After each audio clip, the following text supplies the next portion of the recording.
This track, built at a soybean field and an abandoned World War II airport runway, Talledega Superspeedway, they made it to be the biggest, fastest, and most competitive superspeedway in the world. And it's located, if you look on the map, between Birmingham and Atlanta, and look about 100 miles away each. Great universities and athletic programs, the University of Alabama and Auburn University as well. Jeff Gordon is on the pole, looking for his first win this year and hoping for some good luck. The last time Jeff Gordon won from the pole was 5 years ago, and it came at this very race here at Talledega. And he's hoping to put the horseshoe. Does he need that for his driving foot, or is it, it's just for good luck? We just want to make sure. The four-time champion, one of the many drivers who joined us here on the pre-race show. The Aaron's 499 race is about ready to roll, so let's listen for those magic words. Race fans, it's time for the most famous words in motorsports. Please welcome back today's Grand Marshal from Blue Collar fame, the Grammy-nominated Ron White. Alabama, are you ready? Gentlemen, start your engines!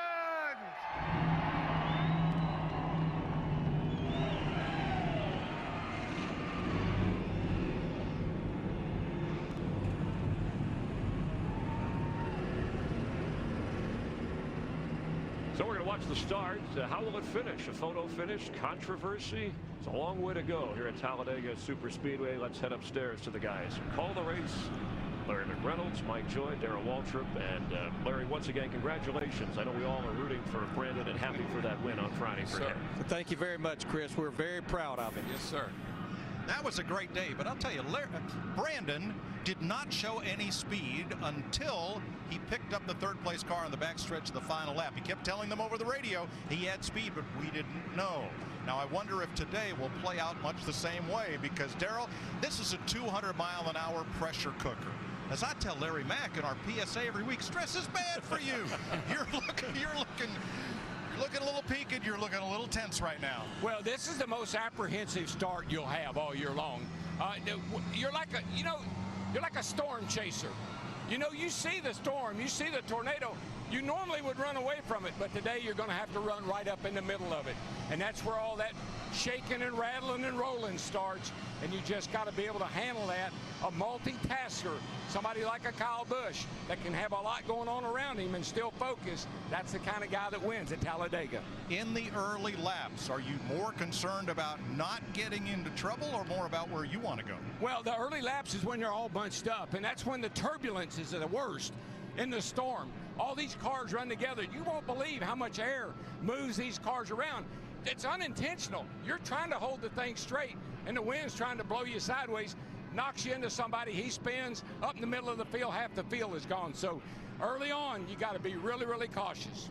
Well, Larry, how deep into this race before you know if your driver's got a car that can win, and how's he going to find out? Yeah, your driver's going to know pretty early, well before we even get close to the halfway mark of this 500-mile race. But how you find out, you have to get up there and mix it up. You've got to put your race car in different positions. You want to be smart, but you have to build that data bank. But the one thing you have to be aware of, you can't wait too late. Go back to the fall race. The Childress drivers raced at the front. They ended up finishing 1-2. The Hendrick drivers had just as good a race cars. They got to the back. They waited too late. They couldn't get back to the front. Today being a suck-up is a good thing. At least for a while. 499 miles of NASCAR Sprint Cup racing on Fox today from Talledega. This party's about to get started.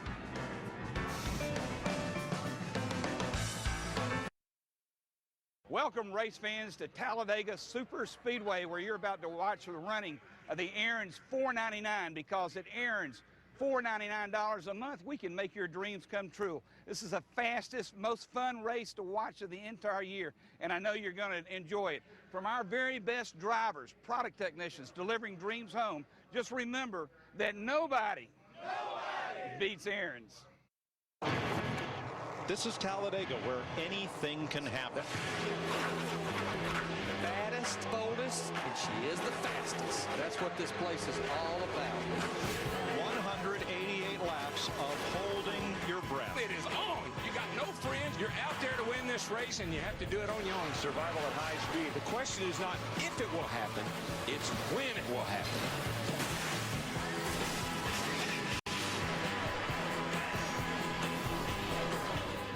NASCAR's most unpredictable speedway, Talledega, and the Aaron's 499 on Fox. Delayed by morning rain, the track is dry, little dampness at the end of pit road where they had pre-race ceremonies, but a nice crowd on hand to see these cars run upwards of 200 miles an hour in tight packs and 2 driver tandems. Here's a look at today's Geico starting grid. Jeff Gordon, 20 straight seasons with a pole, tying David Pearson's record, and A.J. Allmendinger's best start at Talledega. That's your front row. Marcus Ambrose and Eric Almirola each have their best start of the season, row 2. Casey Kane, top 10 starts in the last 9 races, and Greg Biffle, whose first career win came at Daytona in a plate race. Carl Edwards, second here twice, and Tony Stewart, a winner here in 08. Michael Waltrip has 4 career wins, all on plate tracks, and Matt Kenseth, who won the Daytona 500 this year. Trevor Bayne, last year's 500 winner, and Juan Pablo Montoya, the runner-up here in 08. Brad Keselowski, the 2009 winner, and Ryan Newman looking to rebound on the plate track since joining Stewart-Haas. Martin Truex has a 5th place finish here, and rookie Josh Wise makes his best career start. Paul Menard and 5-time Talledega winner Dale Earnhardt Jr. And rounding out the top 20, Jimmy Johnson, a 2-time Talledega winner, and Kevin Harvick, who won this race 2 years ago. Have a look at the rest of the starting lineup. Let's go to the front row, Darrell. Jeff Gordon, it's DW. Got a copy there, my friend? Hey, DW, I sure do. Hey, man, congratulations on winning at least 1 pole for the last 20 years. Nice job. Yeah, thank you very much. It's pretty awesome.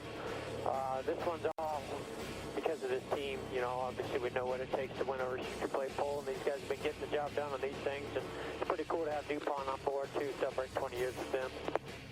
Roger that. Jeff, I know that you and your teammates have had varying strategies at these restrictor plate races. What have you guys worked out today? Do you have a plan? You know, with these rules, I just don't think there's a real set plan. I think you're going to have to play by ear. I mean, the goal is the same, and that's, you know, to be there at the end when it counts most, to be in a position to win this race. It looks like being in second on that last lap, or at least coming off turn 4 is a place to be. So we're going to do whatever it takes to get us there. You know, we got to watch the cooling and watch these fenders, but we certainly have a race car that can do it and a race team that can do it.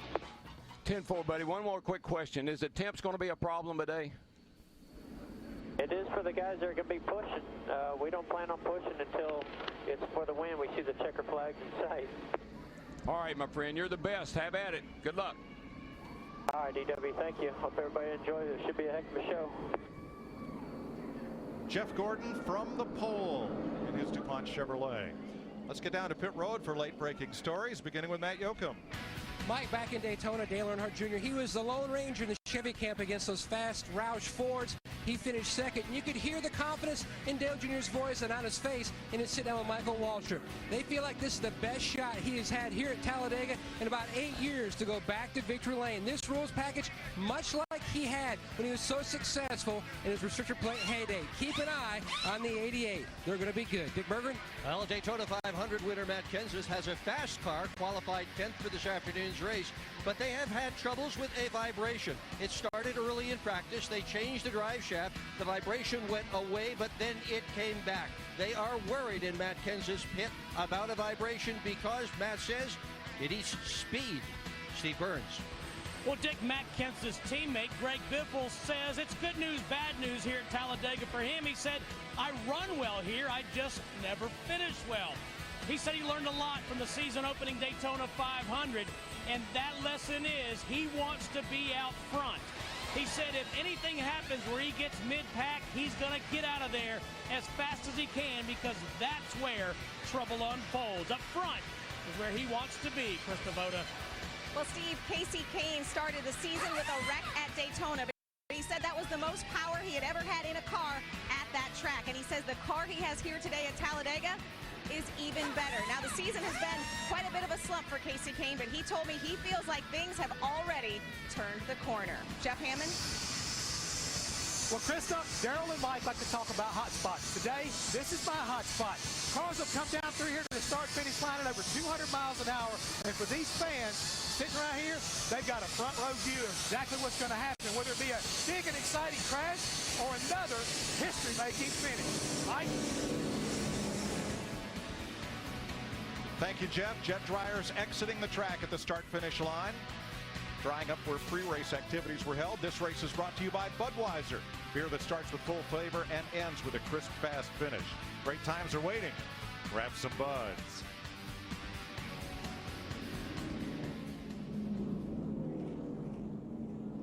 "43 drivers at the ready." Only J.J. Yaley failed to make that 43-car field. We talked to some of these 43 about the challenges of Talledega. Talledega is the biggest, the fastest, and the meanest track. I don't get nervous anymore when I get in a race car, but I have to admit on Sunday mornings I'm nervous at Talledega. 200+ miles an hour, inches away from one another. You can also be leading on the last lap and end up wrecked and in a big pile. You have to take some big chances in the closing laps and hold on tight.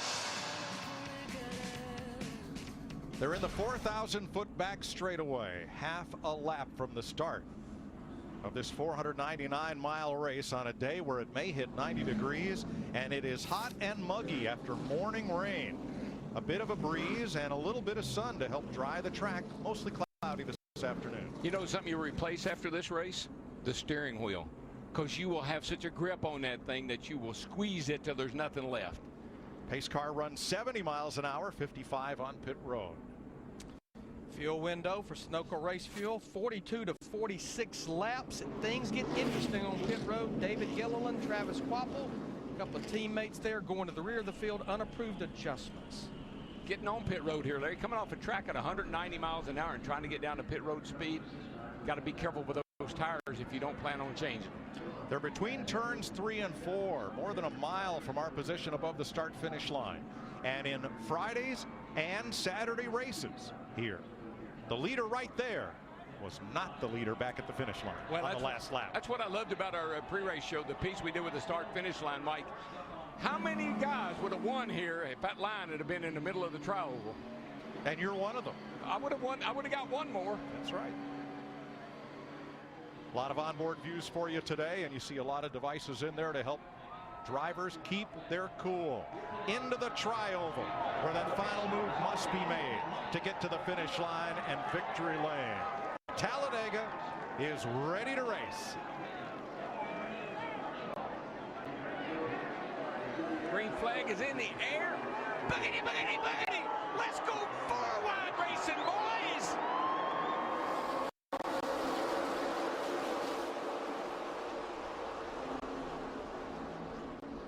All the way down through the short chute, Ambrose was giving Jeff Gordon a shove, and Gordon pops out from the pack with the lead. You see Juan Pablo Montoya in the 42 car, notorious for going to the rear at the start of these restrictor plate races. I'm sure his teammate Jamie McMurray and the one's going to do the same thing. Yeah, but did you see Jeff Gordon? He got such a jump, and this is what you got to watch out for on a restart. He got way out there, and you see how everybody's just eating him up. He was a setting duck. So Ambrose in the 9 pushed Jeff Gordon away from the pack so he could hook up with his Richard Petty Ford teammate Eric Almirola in the 93. Can they lead the first lap? Don't count on it. Here comes the outside lane, led by Tony Stewart, pushed by Matt Kenseth, followed by Ryan Newman, and Stewart leads lap 1. I'd say that Matt Kenseth feels pretty good about that vibration, because it's a good vibration right now. 3 wide, halfway back. Dale Jr. down on the bottom, Jeff Burton in the middle. Here they're 3 wide, about 8 rows deep from about 12th on back. And we've had a lot of rain, but grip is not a problem here. The only thing I think I worry about a little bit is that little rear blade these cars have on them. Make them a little bit unpredictable getting into the corner. Dale Jr. sweeps to the outside in front of Allmendinger as this all happens back in the back of the top 20. But as we look out, I love to look at the cars when they're in the turns because the body is almost dragging the ground. They get up on the straightaway, the car comes up off the ground a little bit, gets a little free.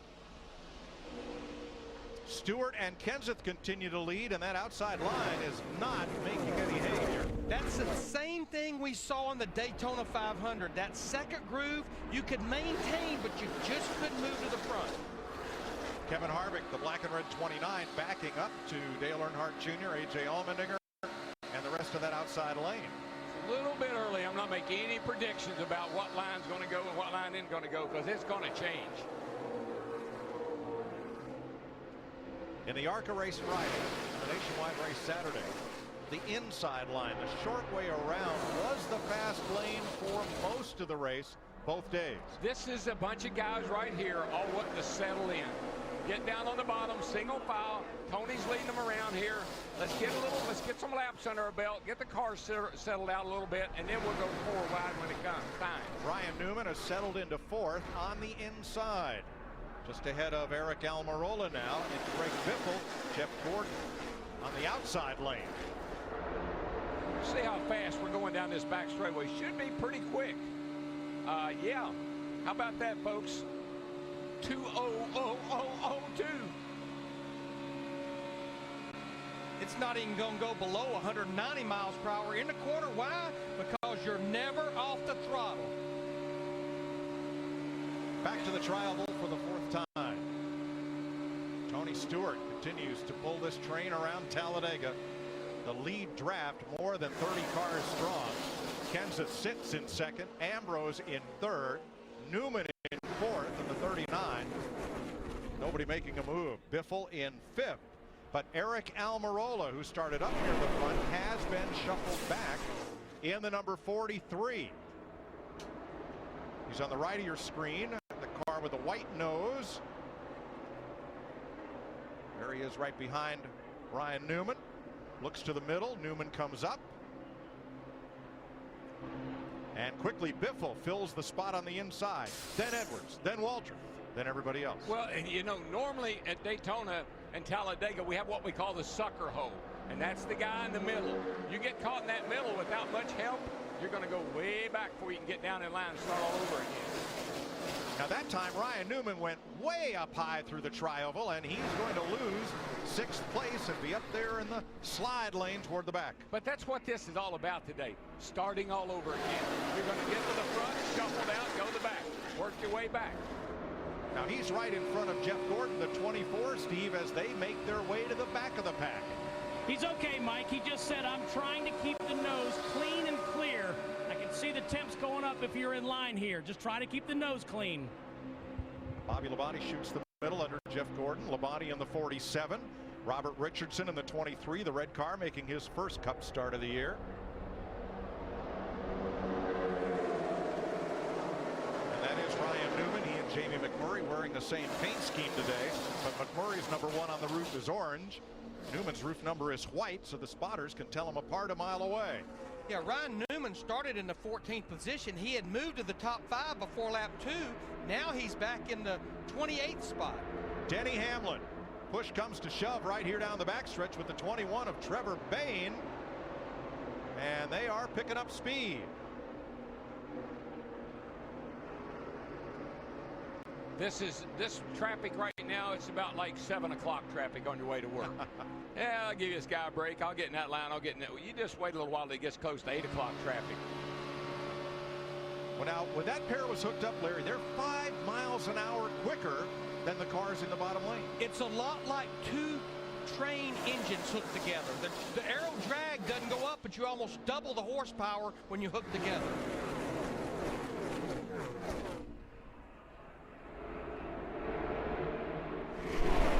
Payne, without a partner, now drifts to the back on the outside. I think there's some guys that are formulating a strategy right now, Mike. I think our pole setter might be one of them, and I see a few other guys that look like they've got that. I think I'll hang around at the back for a while. But I think the report on Jeff Gordon in the 24 car, the big story has been cooling here with the rules you have. You do not want to overheat that engine, because once you overheat it, you may never recover from it. Back to Steve Burns. Mike, he just asked his spotter, Jeff Gordon that is, asked Eddie DeHunt, where's the 48 and the 88? His response was mid-pack. Gordon said, I don't want to be back here right now, but I'm going to have to ride for a minute. Yeah, he wants to know where they are because I'm thinking they were saying, we'll go with you. Boy, Harvick's got a head of steam coming out of turn number 2 on the outside without a lot of help, Matt. And Mike, a lot of clean, fresh air in front. He's trying to cool that engine down. He said it was 230 when he had a good cushion in front, so there is some concern without a car directly in front and it running so hot in the 29 camp. Well, one good thing about this place, you can actually put water in your car here and not lose a lap. It takes so long to make a lap around here under caution. Should you get rid of a lot of water and need to do that, I think these teams are prepared to do it. 9 laps complete. Tony Stewart has led them all. The last time we were here, Stewart led the most laps and finished in the top 10.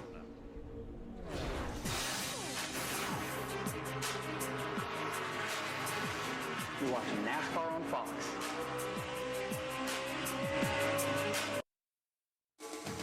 The Aaron's $4.99 on Fox is sponsored by Aaron's. Credit is hard. Aaron's is easy. 13 laps of 188 completed Talledega. Tony Stewart has led them all as another past Cup champion, Bill Elliott, has his car pushed to the garage, joining Joe Nemechek, Josh Wise, McDowell, and Raines out of the race. We got 2 golfing buddies that's hooked up on the top side there. Michael Waltrip in the 55, Denny Hamlin in the 11. They just keep chipping away little by little on that outside line. And it was working really, really well, Larry, but I believe the 11 got hot. I believe he had to get off of Michael. The thing, they run that way about 3 laps. That's about all you can go right now. What a great Michael Waltrip addressed his crew during pre-race before they rolled off the grid. What a great crowd, y'all. Sure does feel good to be a part of it. Thank you for everything. I love my TV job, and to get to do this is quite a privilege. And I want to say thank you to you guys. It's a pretty amazing sight, all these people. Yeah, what I see, Larry, is they were hooked up tight and they were coming to the front on that outside, but I believe the 11's got to get off of Mike and get some air in the radiator. I think he got a little too hot. But you can almost bet they learned something there for the end of this race, possibly. Oh, listen, they'll be 3 wide before the day's over with. They're just all they're getting their water hot right now. The first 6 cars, single file up front, have not changed. 4th and 5th, Roush Fenway Ford teammates, point leader Greg Biffle and last year's title runner-up Carl Edwards continue to run together nose to tail. Got a technical question about the engine, Bob. Is it better to run at 3/4 throttle for the mixture, or is it better to keep it wide open and use the brake to slow down? You're going to have to manage that, Bud, because it can't smoke the brakes, you know what I'm saying? But ideally wide open and using the brakes would be better for the engine itself. Got a problem down the back there. Regan Smith. A lot of smoke from under the hood of Regan Smith's Chevrolet. Last year's Darlington winner brings out the first caution of the day, working lap 16. I just am really, really concerned that the managing the water temps of these cars, we could see some failures.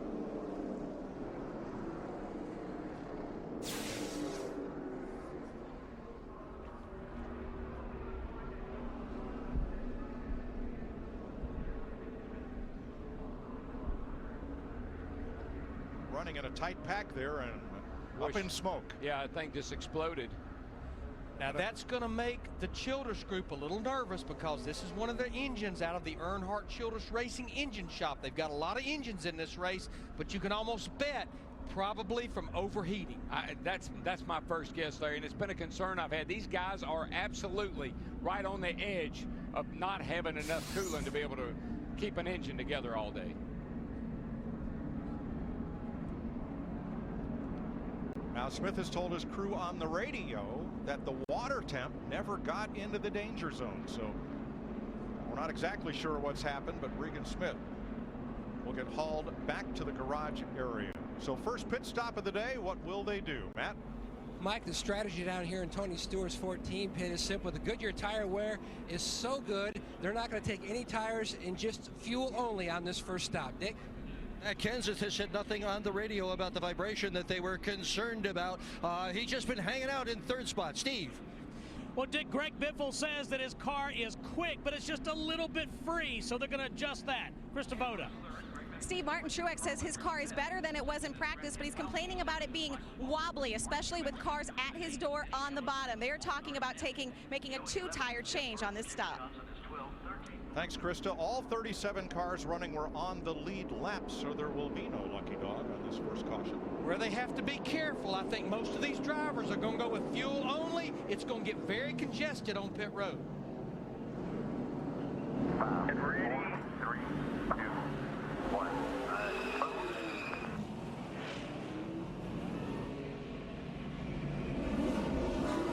Hey, go, go, go, go, go. One lane, behind the 14. Behind the 14. Where's the clear? We want some clear there, Mike. Yeah, copy. Jeff Gordon, David Rudeman having a little trouble getting into their pit deep in the running order, a consequence of running back in the pack. Nice stop as usual for the Killer Bees of Matt Kenseth's crew.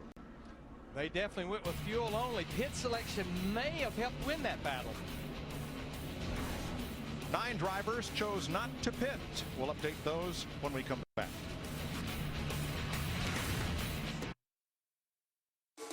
The Aaron's 499 is sponsored by Sprint. Avoid a data dilemma with truly unlimited data. Go to sprint.com/speed.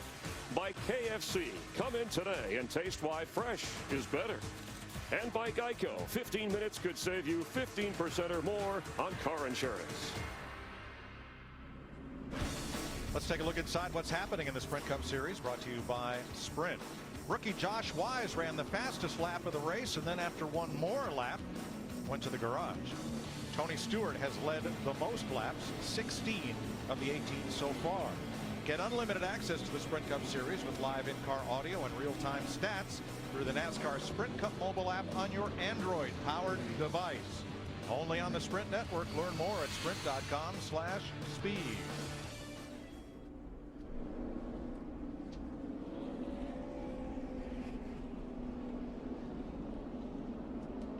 Couple of issues on pit stops. A.J. Allmendinger too fast on pit road. Serves a penalty, and Clint Boyer had a little bit of trouble. Let's replay.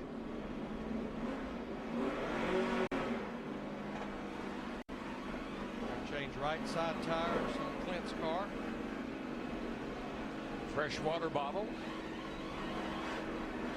Actually doing 4 tires on Clint Boyer's 15 car. Stalled. He did stall, and he has to reset that system before the electronic fuel injection system before it recrank. His right hand went over to the master kill switch. You turn off everything, kill all the power, turn it back on. You see him, he's doing it again right with his right hand. Turn it back on. That resets the system.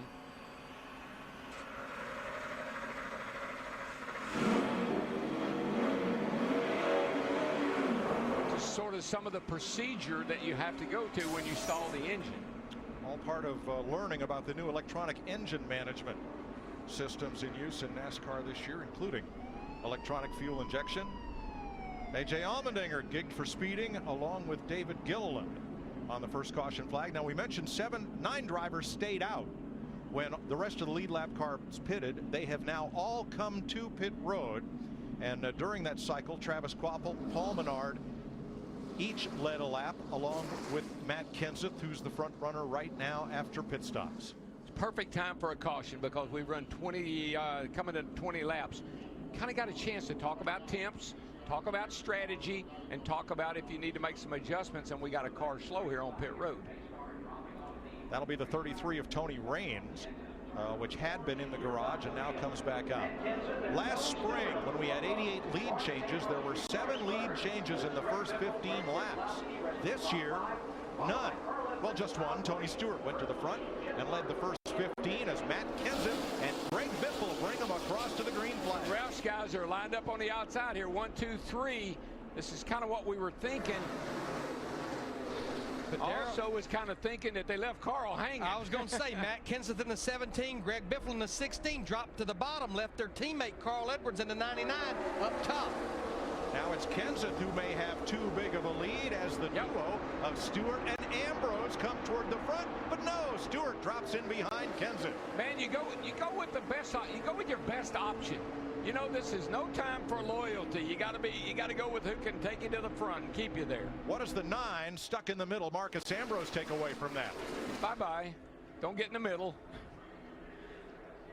Denny Hamlin now picks up Ambrose. Hamlin, the black car. Carl's just saying, somebody, anybody, help me. But just look at these guys, 4 wide coming back across the start-finish line. Talledega, baby, Talledega.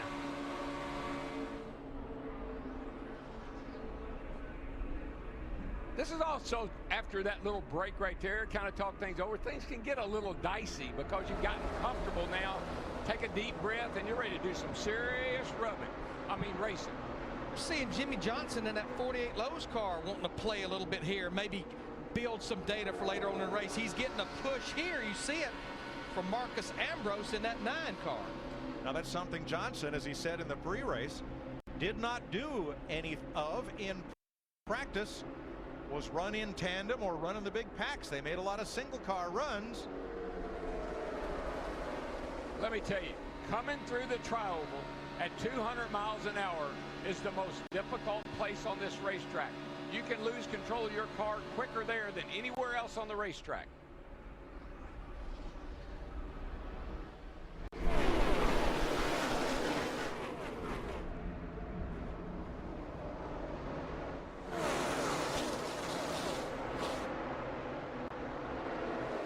Now Marcus Ambrose in the 9 gets stuck. He's stuck up here at the top by himself. No help from any other driver. Tried the middle, that didn't work. Let me try wet. Well, that don't work. And back you go with no help. And he's just waiting to hear his spotter. I mean, look at the miles per hour difference. 10 miles per hour. He was somewhere up there by himself. All the way to the bottom. Like I said, it's all about starting over here. You get to the front, make a mistake, go to the back. How long will it take me? A lot of guys do it on purpose. Can I get back to the front? Remember that Jeff Gordon strategy of getting out to the back? Didn't last very long, did it? He's right there lined up on Jimmy Johnson's bumper, about 4 cars back on the outside lane, which is led by the 55 of Waltrip and the 11 of Hamlin. But you see the 3 teammates, 48, 24, and 88. They messed around down here last year and got behind. I don't think that's going to happen today. I think that's the other thing, Mike, after that little break right there, you kind of get a feel for what the race is going to be like. Is it going to be wild and crazy, or is it going to be something that I can deal with? Right in the midst of that storm sits Dale Earnhardt Jr. Matt? Having fun, and that was the agenda when the race started, Mike. He told the team this is going to be one fun day, and so far on the outside, running 11th. He said the car was really loose on that first run. They made an adjustment on that stop. Krista? Matt, as you know, at this track, you hear a spotter's voice more than you even hear the driver's voice. He is talking constantly. Hard to do when you have laryngitis. Casey Kane's spotter, Kevin Hamlin, is struggling. He's losing his voice. He started spotting for Casey a few races ago. Casey loves him, but right now, Kevin's voice is struggling. New leader, Michael Waltrip. Waltrip and Hamlin work together to overhaul Matt Kenseth's 17 as that outside lane began to work and powered Waltrip to the front. And just think, it's just a part-time job for Michael.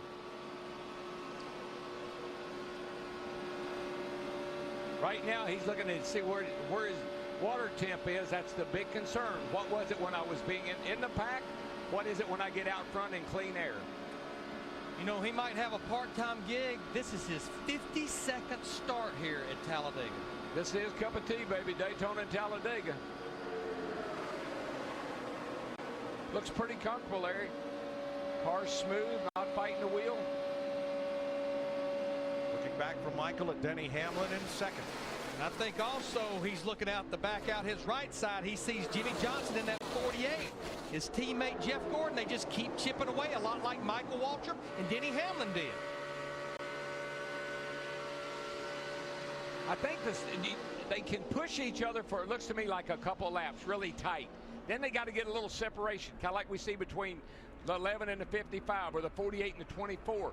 You got to get some air in that radiator, and you got to manage that every lap.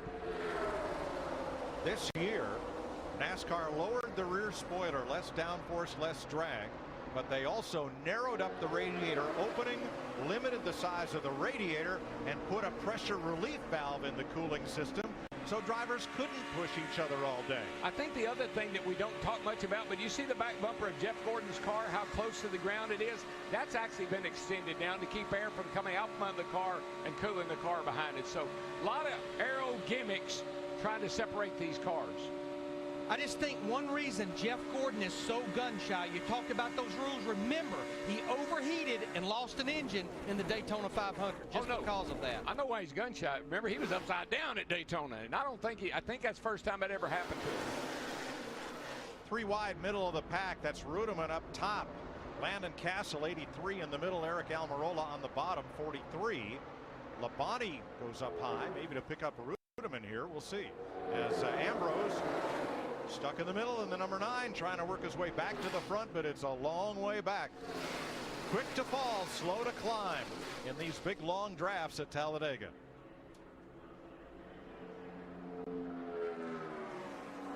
"28 laps complete this time by. Michael Waltrip has led the last 4.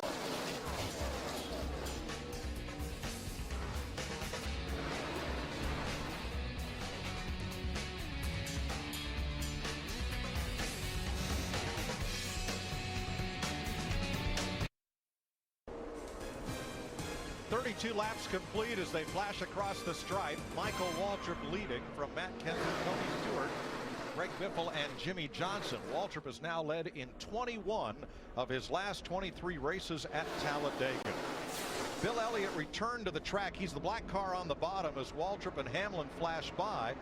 And Denny Hamlin leaves room at the bottom. Here comes the 17 of Kenseth to the inside as Hamlin works his way down the racetrack. I got a little close there. Yes, it did. You could deem that maybe a pass below the line, but I think it was forced down, and that makes it okay. Here we go. We got them 4 wide off turn 2 right there. And that was the effect of Hamlin's loss of momentum as everybody scrambled to get back in line. Denny Hamlin fell from 2nd to 14th. When you go around somebody like that on the bottom, it changes your where you want to run, and you saw what happened. It really affected everybody. But you've been watching the speed of these drivers. That was 4 wide at well over 195 miles per hour. I think Trevor Bayne was very nice to Jeff Gordon in that situation. Should be. Maybe he owed him a favor. David Rudeman in the 10, pushing our Daytona 500 winner from last year, Trevor Bayne in the 21. And we listened in on Jeff Gordon. Keep serious. We're just going to go back to the back. Stand 4. That's good keeping you composure there. Yeah, he wasn't pleased with Denny Hamlin getting out of line, and the loss of momentum got them both toward the back. Boy, you're not going to hear that very often, though, about Jeff Gordon. Keep your composure, because he's usually pretty calm and pretty cool. I just think that shows you the intensity of this kind of racing. Here comes Jimmy Johnson on the outside of Greg Biffle, scrambling for 4th place. He's got Dale Jr. behind him. And Larry, one thing I noticed about this package, nobody's getting away. The front guys are up there, but everybody back in the pack is able to keep up. Nobody's really falling that far behind. But Darrell, I find it interesting with Jimmy Johnson in that 48 car. Y'all talked to him in the pre-race show. We also talked at the top of the show about they got behind in the fall here and just didn't have enough time to get back there. I think he used that first run to figure out what he had in his race car. Yeah, I know Dale Jr. was very upset that they stayed at the back all day long, and he felt like too long, and he said, we're never going to do that again. And you see him right here working, trying to get the lead. 21 cars in the lead pack as those inside lane cars look coupled together. Yeah, but something almost looked like it. I guess it didn't, but almost looked like that inside line slowed for a second there off of turn 2. But look at Kenseth. It's like, I don't know, something going on there. Doesn't look exactly right. Darrell, Matt Kenseth in that 17 has been back there for a while. That 17 car may be starting to overheat just a little bit on it. Well, we know for a fact the Fords have got a really, really good cooling system. Probably the best of all the cars in the field. He can stay there longer than anybody, I think. What do they say, Dick? Is his temps going up? Well, they're not even talking about the temps on Matt Kenseth's car right now, but what they are talking about is it needs a little bit of a chassis adjustment, and whereas often Kenseth will describe the behavior of the car and leave it to his crew chief, Jimmy Fennig, to set the adjustment, this time Kenseth told him what he wants. And remember, Matt Kenseth, one of the drivers that did not take tires on that last stop, fuel only, so getting a lot of laps on those tires now. But at the speed we're running, and with that little bit of, you see that spoiler over on the 16 car, that thing is a lot smaller than what we're accustomed to running here. Handling, unlike what we said here in the past, I believe handling is a big, big factor. 37 laps complete. Waltrip out front. Tony Stewart got a little bump there from Greg Biffle as they came across the line. Yeah, they were waltzing together when they came by here. 3 wide behind them from 12th on back. Bain and Burton and Hamlin on the outside in the 11th.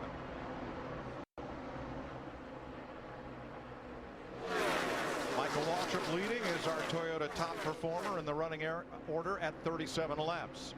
Kyle Busch and Denny Hamlin in the top dozen. Landon Castle 15th.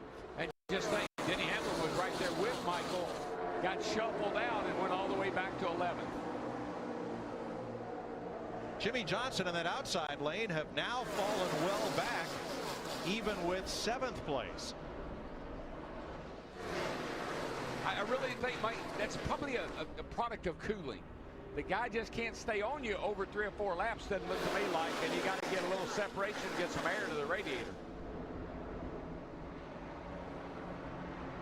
Kyle Busch up against Brad Keselowski. Dodge and Toyota working together. And another rule change this year is that drivers no longer can dial up another driver on their in-car radio. Teams have to relay messages across the spotter stand or down along pit road. No more driver-to-driver communication. I really think handling is becoming a bit of an issue for some of these cars. The pace is slow just a little bit. Cars are moving around a little bit more. I don't know. I think handling is going to be a bigger factor than we thought here in the past. And oh, by the way, I think the sun's coming out. That's going to heat things up. Well, it's coming out tomorrow.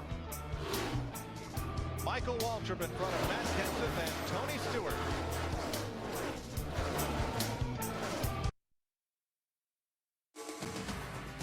The Aaron's 499 on Fox is sponsored by Budweiser. Great times are waiting. Grab some buds. 43 laps complete as you ride along with Kevin Harvick, and note the thermometer up there at headrest level, 108.9 degrees. Think of what the floorboards are putting out. A lot of the drivers are already complaining about heat in the cockpit, but remember, we saw Clint Boyer. I mean, we're 20 laps in the race. We got Ryan Newman off the pace here, going down the back, looks like. No, he's coming down pit road. Yeah, he's going to make it to pit road. Ryan, our Martinsville winner, comes in here 10th in the points. You can see Steve Burns. We're seeing water being spit out at the base of the windshield. Seems like he's overheating. That's exactly what's happening, Larry Mack. In fact, the crew already heading to the garage area, and that's where they will meet Ryan Newman. So Newman may be the first or second victim of engine overheating in this race, which is only 44 of 188 laps old. Let's get downstairs for more on this topic. Jeff Hammond. Well, Mike, we keep talking about how hot it is out here today, and with the sun coming out, these cars are going to run hotter yet. And we saw at Daytona that Matt Kenseth and his team came down pit road, put water in their car, and went on and was able to wind up winning that race. Well, this is what they'll do in the 56 crew as far as if they have a problem here on Martin Truex Jr., come down pit road, they'll take this apparatus, lift up a little bit of a flap door, put it in, put some pressure in the tank, and cool that engine down, and hopefully be able to go on and have a good finish or maybe go to victory lane, guys. Thanks, Jeff. Jimmy Johnson not cooling down. He's on a hot streak, riding the outside with Dale Earnhardt Jr. and Kurt Busch And Denny Hamlin trying to wrest the lead from Michael Waltrip's 55. Yeah, I've just been watching that inside line, and a couple of times it looks like they've slowed a little bit, and that outside line's picking up some momentum, and Johnson is there. Yeah, you got to give Jimmy Johnson credit, that 48. They have not given up on this outside line. They've been at it for about 10 or 15 laps, and they're going to get the lead down the back straightaway. Oh, yeah, he got a little help from a teammate. It's all about your friends, buddy. Last time Michael Waltrip led more than 15 laps here, he won September 2003. Well, he shouldn't be having any heating issues because he's had all the clean air from for the last several laps. Here comes 5-time Jimmy Johnson will lead lap 46. And Darrell, I would have to believe that they're going to drop to the bottom once they've cleared that group. Oh yeah, right to the bottom. Let somebody else make that outside work. It worked for us. Biffle, Ambrose, Ruderman, 3 abreast. And the Dodge is moving in, Allmendinger and Keselowski in the 2. Back to that cockpit temperature real quick. You got to keep the driver hydrated. They saw Clint Boyer get him a fresh bottle of water after 20 laps. Got to keep the driver hydrated. It's like sitting in a hot sauna.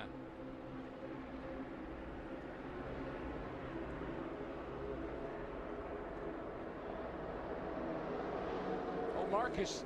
He just gets hung in that. He gets hung up in that middle.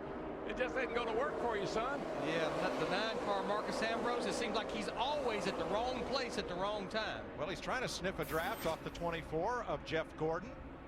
Back there at about 12th place.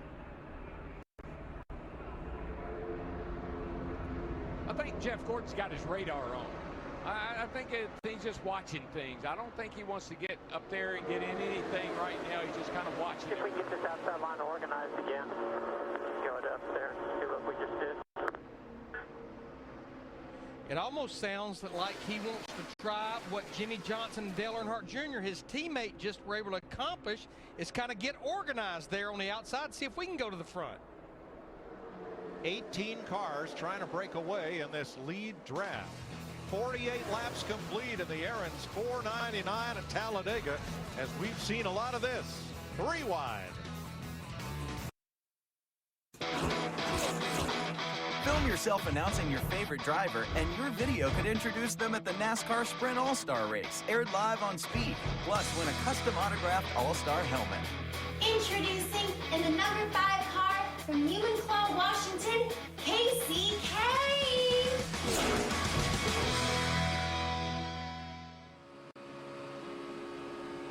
Want a chance to introduce a driver at the All-Star Race May 19th in Charlotte? Go to sprint.com/speed to find out how. Matt Kenseth, the Daytona 500 winner, has come to the lead, and Jeff Gordon with Marcus Ambrose have fought their way back to the front. Yeah, Marcus finally got out of that sucker hole, found him a buddy, and they've gone to the front. Top side to pick up Gordon. Matt Kenseth, our Daytona 500 winner, has 24 starts here. He said he always dreads coming here, but for the first time, he looked forward to it. I think we're somewhat seeing why. Strong piece with Matt Kenseth. You know, when he started looking forward to it, when the checkered flag fell at Daytona, he said, I think we got something here, boys. Kenseth has led 8 of the 52 laps so far.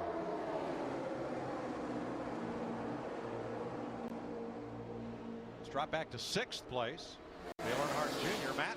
4th in line on the inside, and Junior making it look easy, but his comments from the cockpit, like so many others, said the car absolutely on the loose side. He said, as a matter of fact, it's rather annoying. Look for Junior and a host of others to pit around lap 60 or 61. Side by side with David Reagan, and right behind Earnhardt, that I Want to Go Fast paint job you may have seen before. The 2006 movie Talledega Nights with Will Ferrell. When Ferrell lost his ride and his sponsor, he says, I can only believe in me. Well, the James Finch team needs a sponsor, and so does Kurt Busch. So with the Cougar on the hood, there's a stuffed Cougar in the car. They're raising awareness for the Armed Forces Foundation and looking for a sponsor. But how about that? You ever tried to race with a Cougar in the car, Larry? Don't think I want to. Dick Berggren. And Kurt Busch has driven that car from 33rd all the way up to 3rd place at one point, Mike.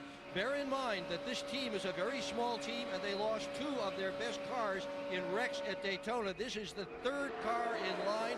Wasn't fast in time trial trim, but they promised it to be fast in the race, and it is. One thing I keep noticing, guys, is that as the lap times continue to slow a little bit every lap, and I really think, these guys are going to start thinking 4 tires instead of 2, because I think handling, as this track gets rubbered back in, that's going to become a big factor. Watch a Dave Blaney from Kevin Harvick. Biffle on the bottom. Kyle Busch in the middle as they come across 3 wide. That's back in 10th place. Now, spotters play a key role here. They're located atop the tri-oval grandstand and some on the backstretch. And one driver, Casey Kane, having some spotter issues. Krista? Mike, as I reported earlier in the race, Kevin Hamlin, the spotter Casey has been using for the last few weeks, has laryngitis. As the race went on, his voice increasingly got worse. At one point he came on the radio and Casey said, "What did you say?" So they have changed spotters. Casey is now using Joe Nemechek's spotter, Clayton Spruill. Well, Casey has had 3 spotters this year, and this really all started when he had his issue at Bristol about a month and a half ago. And Larry, again, you know how I know things are slowing down a little bit? That whole group that was way back is caught up with the back of the pack here. These guys are really getting bottled up all of a sudden. And that's going to make it interesting because, as Matt Yoakum reported, we're anywhere from 3 to 5 laps before green flag pit stops. We've got 25 drivers running within 2 seconds of each other. Meanwhile, in the garage, Ryan Newman's crew looking at the data on the laptop to try to figure out what happened to put him in the garage. 57 down, Matt Kenseth, your leader. I've been watching pretty close. I don't see water coming out of anybody's car at this point. I don't see anybody, the pressure relief valves, I don't see them popping those yet. But Darrell, these drivers, they really have to work with each other, and we're starting to see, I think, the first driver to come to pit road under a green flag pit stop, Denny Hamlin in the 11 here at lap 57. You really have to communicate with each other with hand signals during these green flag stops. Hamlin's only been on track for a little less than 40 laps in this run, Krista. On the last stop, Mike, they made a 2-tire change. Denny had been complaining about the steering issue, said the same sort of issue we've been having at these races, but he said his race car has been pretty good. He has gotten hung out a couple of times. He is one of the guys trying to work that high line. One of the things you run into on a track like this, and particularly an impound race, toe. How much toe you have in the front tires, that gives you some stability in the steering wheel. You try to run as little as you possibly can. A couple more takers on pit road as we work through lap 58. Kyle Busch leads a group of them onto pit road, and quite a backup there. Green flag pit stops. 7 cars are in, Matt. And Kyle Busch, the first car to pit, and Mike, although he was running in the bottom lane, he felt like his car was much better in the high lane. If he had a pusher, he could run the bottom. Remember, they took fuel only on that first stop, Steve. Well, Matt, early in this race, Brad Keselowski said his car was handling very well, but just now he said this car is really struggling. It's free on entry and way too tight in the middle. And as the boys suggested, 4 tires for Brad Keselowski. Joey Logano also pitted along with Allmendinger, Castle, Quapple. I think that's Richardson. And another gaggle, locking them up. Coming on to pit road, McMurray and Montoya, teammates, lead a group in that includes Boyer, Truex, and Moore. Yeah, pretty much having to stay there for 2 cans of fuel, 19.5 gallons, and locking those tires up. I think all these drivers, Steve, probably will get 24. Looks like a little different strategy, though. Jeff Gordon on pit road is going to take left side tires only, Larry, with fuel, but left sides only for Jeff Gordon. Well, Jeff Gordon got right side tires on that first pit stop he made. He leads McMurray and Kane off pit road, along with Gilliland, Boyer, Mears, and others. And here come the leaders, Dick Berggren. And Matt Kenseth took no fresh tires on his first pit stop. He's in right now. Matt, And the 88 of Dale Earnhardt Jr. is in his car, extremely loose. They're going to make an adjustment, as well as Tony Stewart. He said make a big-time swing, Steve. Matt expecting the 48 of Jimmy Johnson to get right side tires. Only crew chief Chad Knaus imploring him to come into the pits easy. Dick. Well, Carl Edwards also on pit road right now. He had started in the 10th position, got shuffled out early in the race. Very annoyed about that. He's been working his way forward ever since. Only one driver has not stopped, and that's Jeff Burton for Richard Childress Racing on the left of your screen. Now you see Burton coming in after he gains 1 bonus point for leading a lap. Larry, just seemed to me like the smart move there would have been take 4 tires. I've seen a number of these guys have to wait for the fuel to finish up in the car. They could have easily put on 4 tires. Yeah, absolutely, especially taking a chance, as we saw many of the drivers do, sliding them coming in. Looks like we're going to cycle around to Jimmy Johnson as the new leader. As now we've completed this first round of green flag pit stops today. 60 laps into the Aaron's 499. Getting from 200 miles an hour down to 55 takes a good bit of lockup here.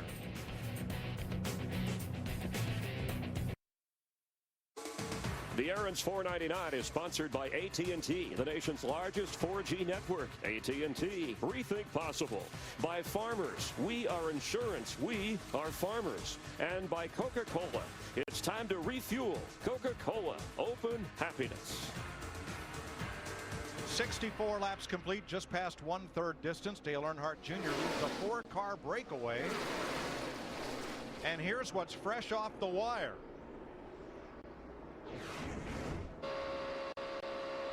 I'm smoky and I'm blowing up, guys. All right, baby, get off the track there. Park it around the apron there. You sure, Jimmy? Yeah, it's oil smoke and it's not running. I'm wide open. 10-4. And that's why fresh off the wire, served to you by KFC. Come in and taste why fresh is better. Stevie was leading the race. What let go? Well, Mike, you see the car being pushed back into the garage area. He came down pit road, lots of white smoke. The hood went up, and Chad Knaus told Jimmy Johnson, he says, it looks like we broke a belt. Jimmy said, I feel like the oil pump seized up. So they're going back to the garage. Chad's last comment was, we're going to see if we can change that belt. That's the issue on the 48. Yeah, I was looking at the in-car shot. I didn't see any gauges flashing, which is an indication of a heating issue. I didn't see that, so it may possibly be something mechanical. But remember, Ryan Newman has a Hendrick engine as well. And Newman in the garage also as Johnson is pushed back there to see if they can get him restarted. Keep in mind, it's nearly 90 degrees and extremely muggy today in Alabama. But you think about Jimmy Johnson, crashes on lap 2 in the Daytona 500, finishes 42nd. He had clicked off after that 8 consecutive top 12 finishes, had worked his way to 6th in the points. And he'll have to rebound from this. Well, that 4-car breakaway is no more. They chased down Dale Earnhardt Jr., who has Kurt Busch as a drafting partner. Kenseth and Gordon have now gone to the outside with Kyle Busch and Landon Castle. Meanwhile, in the bottom lane, Tony Stewart and Greg Biffle line up behind the front duo there. Now remember, it wasn't too long ago, a few years ago, we called the 88 car, Dale Jr., the Pied Piper. Let's see if they want to play games or not.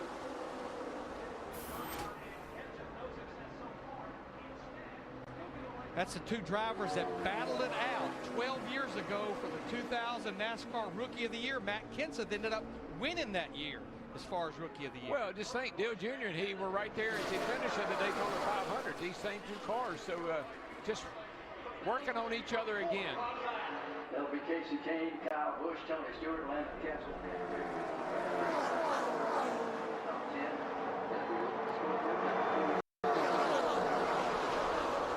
Everybody looking for drafting help and clean air all at the same time. That time by Dale Jr. ran a 48.47 and Kenseth a 48.58. The 3rd place car, Gordon, was a 49.02, almost 5/10 slower. And Jimmy Johnson is climbing out to debrief with Ryan Newman.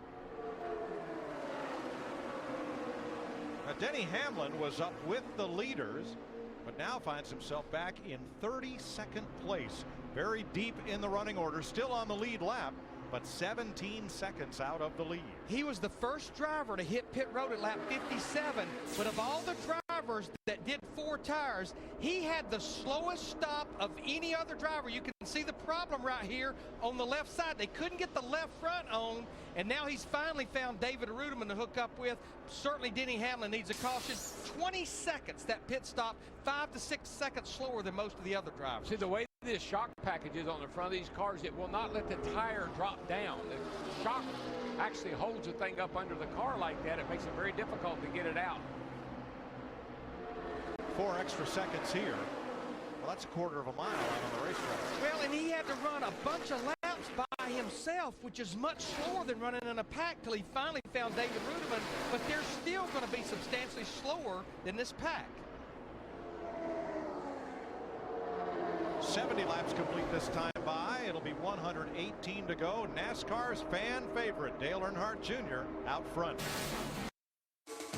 The Aaron's 499 is sponsored by Chevrolet and their award-winning cars, trucks, and crossovers. By Geico, 15 minutes could save you 15% or more on car insurance. And by Diet Mountain Dew. Yeah, it tastes that good. Live at Talledega, time for an AT&T race break, just short of the 200-mile mark in this 500-mile race of the Super Speedway. And for the 4th time this year, Dale Earnhardt Jr. leading in a race, came in 2nd in points, looking for his first win of the season. But another lead change here as Matt Kenseth, winner of the Daytona 500 in the 17 Ford, moments ago getting out in front of Jr. You'll notice where Jeff Gordon is as well. And Junior slipping all the way back to 15th. In fact, so far in the first 100 miles of this race, we've had 6 different leaders and 6 different race teams going from front to back. Overall now, 10 lead changes and 8 different leaders. Dale Earnhardt Jr. all the way back to 19th, but that's how quickly you can go from the front to the back. Meanwhile, teammate at Hendrick Motorsports, Jimmy Johnson, behind the wall, and our Jeff Hammond is with him. Yeah, thanks, Chris. And Jimmy, you said the car was running really well. What happened? We have a problem, lost oil pressure there. Don't really know why just yet. Unfortunately, the 39's sitting in here with a similar issue. So I'm hoping that our teammates, either Hendrick engines out there, don't have the same issue with this oil pump, but or oil pressure situation. We don't know exactly what it is yet, but they're working on it.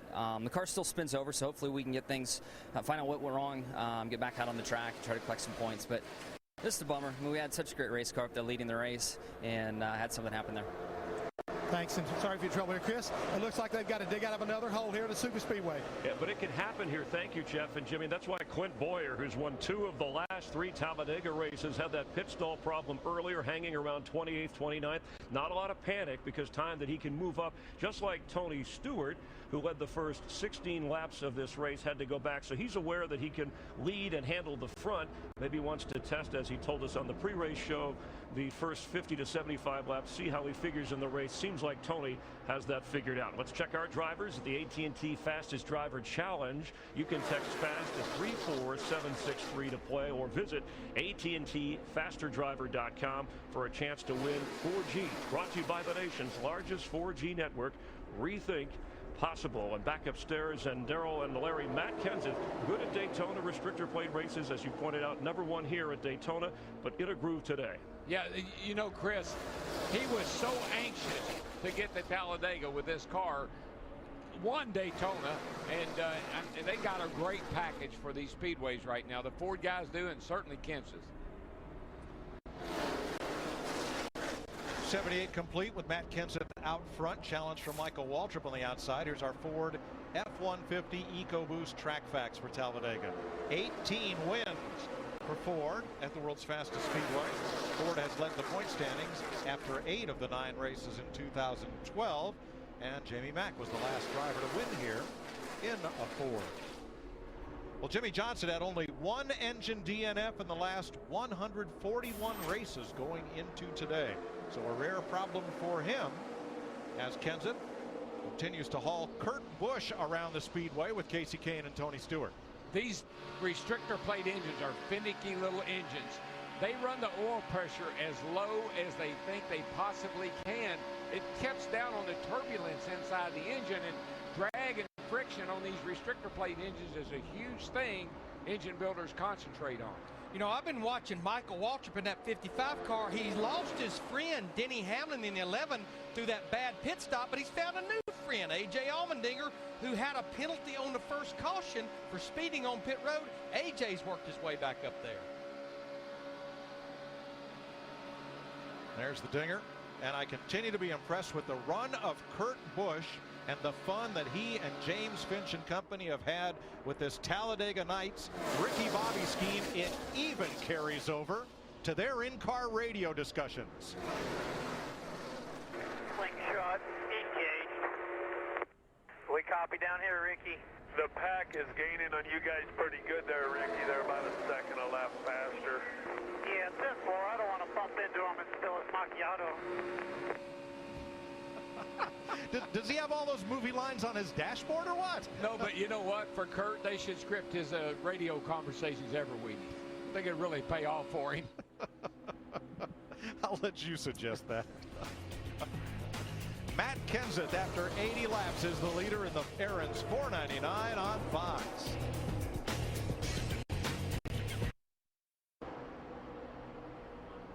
With help from his former teammate, Michael Waltrip gets back up in position to lead the Aaron's 499. Waltrip in the 55, scooted away from Dale Earnhardt Jr. Now he's got Tony Stewart right there knocking on the back door. Tell you what, it's been a long time since somebody got up there and challenged that 17 car. He has just been able to hold everybody at bay. Right now, he's got them 3 wide by about 4 rows deep behind him out there leading this thing. Stewart settles in second, and Steve, an issue with Jeff Gordon. Mikey just said, I have a water pressure flashing. I've got to get out of this. Yeah, he has a warning light on his water pressure gauge, all the gauges for that matter. And of course, we know Jeff Gordon has been concerned about this since the drop of the green flag. Larry, these guys are just, I mean, they are so close to burning these engines up. They got it. It's just got to manage it. But how do you get out of here? You're in the middle. Where do you go? Just watch. He'll show you. Look, no, did I just see smoke out of Jeff's car, or is that water?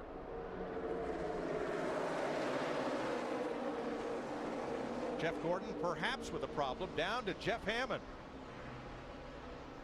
Yeah, with the help of the Ford Racing Tech car. Let me show you what's going on here, folks. With the Super Speedway program right now that we're running here at Talledega, one of the main things is you've got to worry about keeping the car cooler. This used to be what we normally run everywhere else when it comes to any other racetrack, with the exception of Talledega. Today, we're running this. What does this mean? The drivers are going to have to be real conscientious of keeping an eye on their gauges. And this is exactly what I'm talking about. Normal temperature for water, normal temperature for water pressure. Now, all of a sudden, we're running hot. We lose pressure. We're going to be in trouble. We'll have to do what Matt Kenseth did down in Daytona, put water in the race car. And don't forget, this car blew up in Daytona back in February.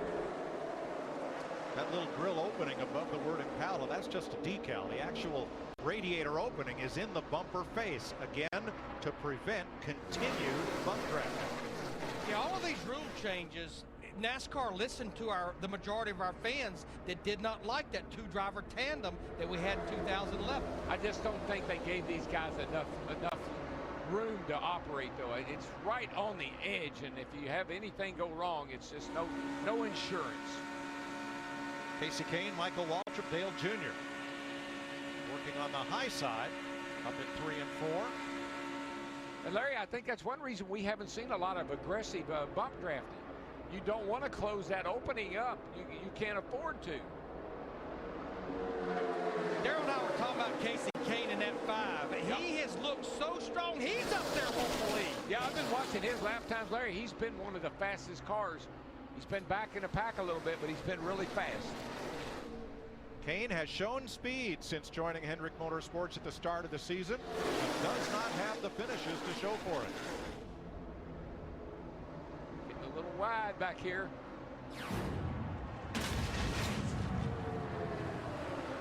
It wasn't long ago, that 42 car right there with Allmendinger behind him. He was at the back of the pack, not even close to the front. 88 laps complete this time by Kane. Kenseth. Battle for the lead. The inside lane has a little bit more push. And at the line, oh, Kane on the outside. It was a tie. But that's the first laps that Casey Kane has led in that Farmers Insurance Chevrolet for Hendrick Motorsports in 2012.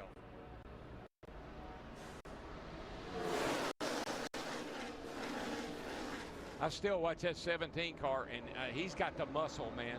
They get up there, they get all around him, but he can just pull back. He's got smoke behind him, and Tony Stewart, not smoke, and pushing him right back to the lead.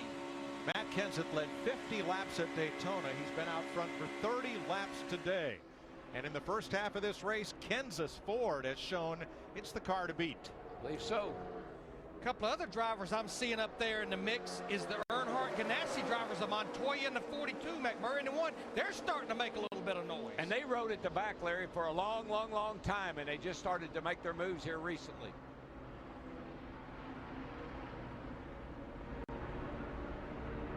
On the outside, Kane and Earnhardt, 5 and 88, are teammates. I love what Tony Stewart said. This is a chess match, and I only know how to play checkers.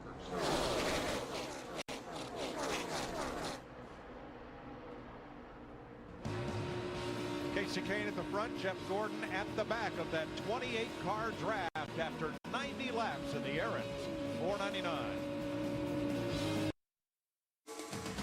The Aaron's 499 on Fox is sponsored by Toyota Care. Complimentary on every new Toyota. Caring for you and your car. Glad you're with us from Talledega. It's the AT&T mid-race report, and Casey Kane has moved into the lead, leading for the first time this year in any race. Matt Kenseth has led the most laps so far, but overheating, temperature in the 80s after early rain. Haven't hit 90 yet, but already engine problems, overheating for Ryan Newman, who came in 10th in points, and Jimmy Johnson, who won this race last year, who came in 6th in points. Let's check in with Darrell, who you're keeping an eye on. Yeah, you know, I didn't just get on this guy, folks. I've taken Casey Kane. I really like what he's doing today, and he's been getting stronger and stronger every week. I like Casey Kane. Steve Burns. Well, DW, Jeff Gordon continues to be concerned about water temperature and water pressure. He has dropped to the back. His crew chief, Alan Gustafson, said, get some air. Go ahead and get some air to the front of that race car. They will pit on lap 101, Larry Mack. Yeah, Steve, contrary to what we've seen here in the past, I think if you want to win this race, you better get to the front and do everything you can to stay up there. Matt. Larry Mack, and that's part of Dale Earnhardt Jr.'s strategy for that 6th Talladega win. Keep his car as close to the front as possible. The other part, try to stay in the high side. He, too, like the other Hendrick engine cars, concerned because of their corporate teammates having issues as well. Mike? In restrictor plate races, Kurt Busch is 0 for 45. Casey Kane is 0 for 33. But Chris, they've each finished second 3 times. And Mike, restrictor plate king, the nickname closer for Kevin Harvick. He hasn't led. He hangs around 17th, 18th. When will he make his move? Is he just kind of gauging? Maybe he's aware that at the halfway point of the last 5 races, that driver has not won the race. We'll see when he makes his move. That's our AT&T mid-race report. Let's rejoin the guys upstairs, Darrell, Larry, and Mike. Thanks, Chris. What Pablo Montoya has come to the lead on the low side, with Matt Kenseth in tow and Tony Stewart. He and Casey Kane have come across the line side by side the last few laps here, and now a 3rd lane beginning to work, led by Jamie McMurray. But I just tail end Charlie back here. Jeff Gordon, he's keeping up with the back of the pack. Remember, he was having that heating issue. I think he's dropped back, get some cool air in that car. We have not heard the last of Jeff Gordon. And right now, we are about 4 to 8 laps. What will be another set of green flag pit stops. We saw how far Denny Hamlin got behind on that last one. You can't have mistakes this time. And remember, Larry, I mean, Jeff Gordon took left side tires. A little bit different strategy. So we'll see what they do this time in. 28 cars in that lead draft as we come around to complete lap 97. Be 91 to go, just past halfway. Pit stops in the offing, and the Dodge Chargers in the race. Allmendinger and Keselowski both right there, smack in the top 10. The thing about this race and this kind of racing, there are guys like Allmendinger and Keselowski we may not talk a lot about, because all of a sudden they just show up and you say, like we do Kevin Harvick, where'd those guys come from? But Darrell, you talked about it earlier in the show. It just seems like now these drivers like Casey Kane in the 5, Dale Earnhardt Jr. in the 88, fighting for this lead. They're starting to make that second groove work. Yeah, it'll get there. And how about Dave Blaney for Tommy Baldwin, a car that, with the rain delay, nearly won the Daytona 500. Blaney has been in the top 10 for all of this run. He's right in the middle of that mess in 8th place. Remember, Dave Blaney finished 3rd in the fall race here last year at Talledega. Remember who was leading the race at Daytona when they stopped the race, and all the kids are pulling for him. Blaney, top 10 kids eat free. In front of Kurt Busch in the 36. Right between Keselowski and Biffle.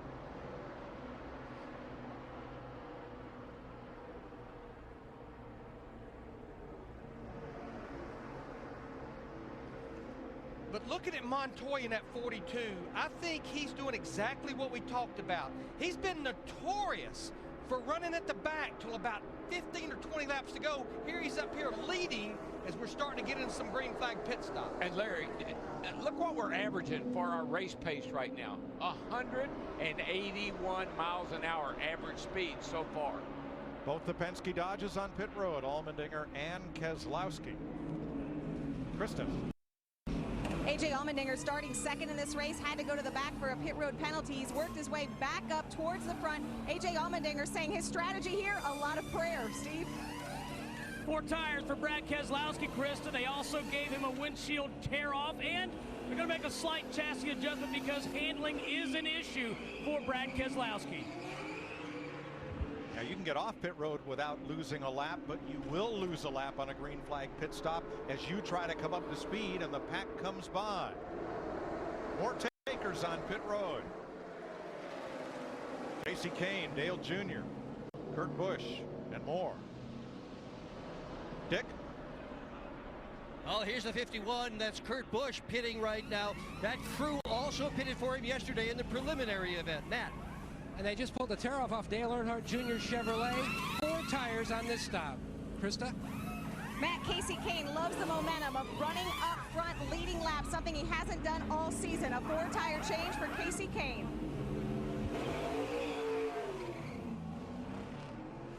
That's Robert Richardson Jr. Slow down on the apron off turn number 2. And Tony Stewart has gone down to the apron well before the pit road entrance. I think he might be out of fuel. He's either out of fuel, but also remember, that's another Hendrick engine in that 14 car of Tony Stewart's. Here come the leaders to pit road, Dick. Matt Kenseth is in, and this is one of the best pit crews in all of big league stock car racing. So Kenseth driving brilliantly today, a minor adjustment to the race car. 4-tire pit stop this time. It won't take him long in the pits. Matt. And Jeff Gooch Patterson already has the first can of fuel in. They are going to make an adjustment. And still no word on the car. The motor was running when he hit pit road. So, Matt, it appeared that he just got down to the apron and out of traffic to make his entrance to pit road. I saw him shaking the car around a little bit as if he was low on fuel and possibly running out of fuel. Okay, Steve, what'd they do for Jeff Gordon? Right side tires only for Jeff Gordon. Right sides and gas. Remember, last time Jeff Gordon changed just left side tires on his 24 car.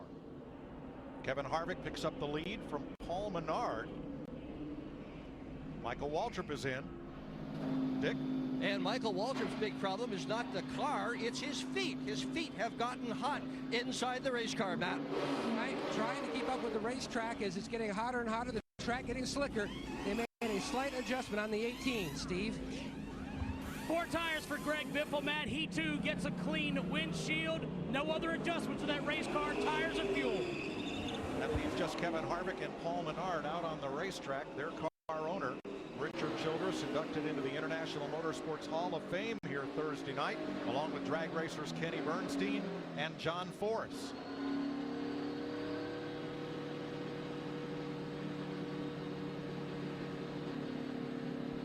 About 10 away. 5, 4, 3, 2, 1. Matt. Extremely concerned that last segment, Mike, with the oil and water temperatures on the 29 car. In fact, Childress told him they're more concerned about the oil. That's what they feel like the biggest issue has been today with the other Chevrolets. No changes for Harvick. Remember last week when we were in Richmond, Carl Edwards called into Bob Osborne and said, what about my oil temp? It's a little higher than the water, a little higher than normal. Again, we run really low oil pressure here. You get a lot of oil, get your oil temp way up, that will blow these engines up. Paul Menard will surrender the lead and be the final lead lap car to make this green flag pit stop. Larry, any disadvantage to waiting this long? Well, normally there would be, but I think one reason they left Paul Menard and Kevin Harvick out there, Dick Berggren, I think they can now make it on one stop. Well, if we don't have any caution flags, and that's an unlikely event here at Talledega, Menard's best finish all year long has been at Daytona in the 500, the track that most closely resembles this one.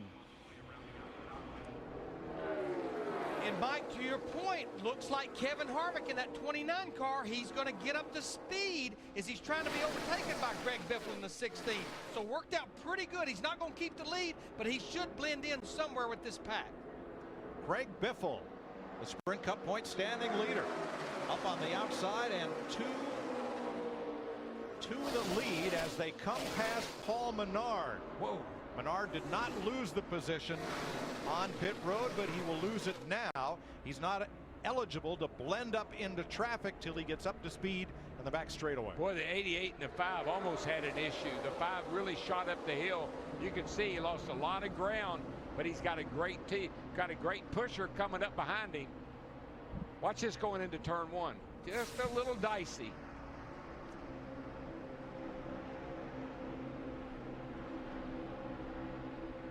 Touch, and that was almost.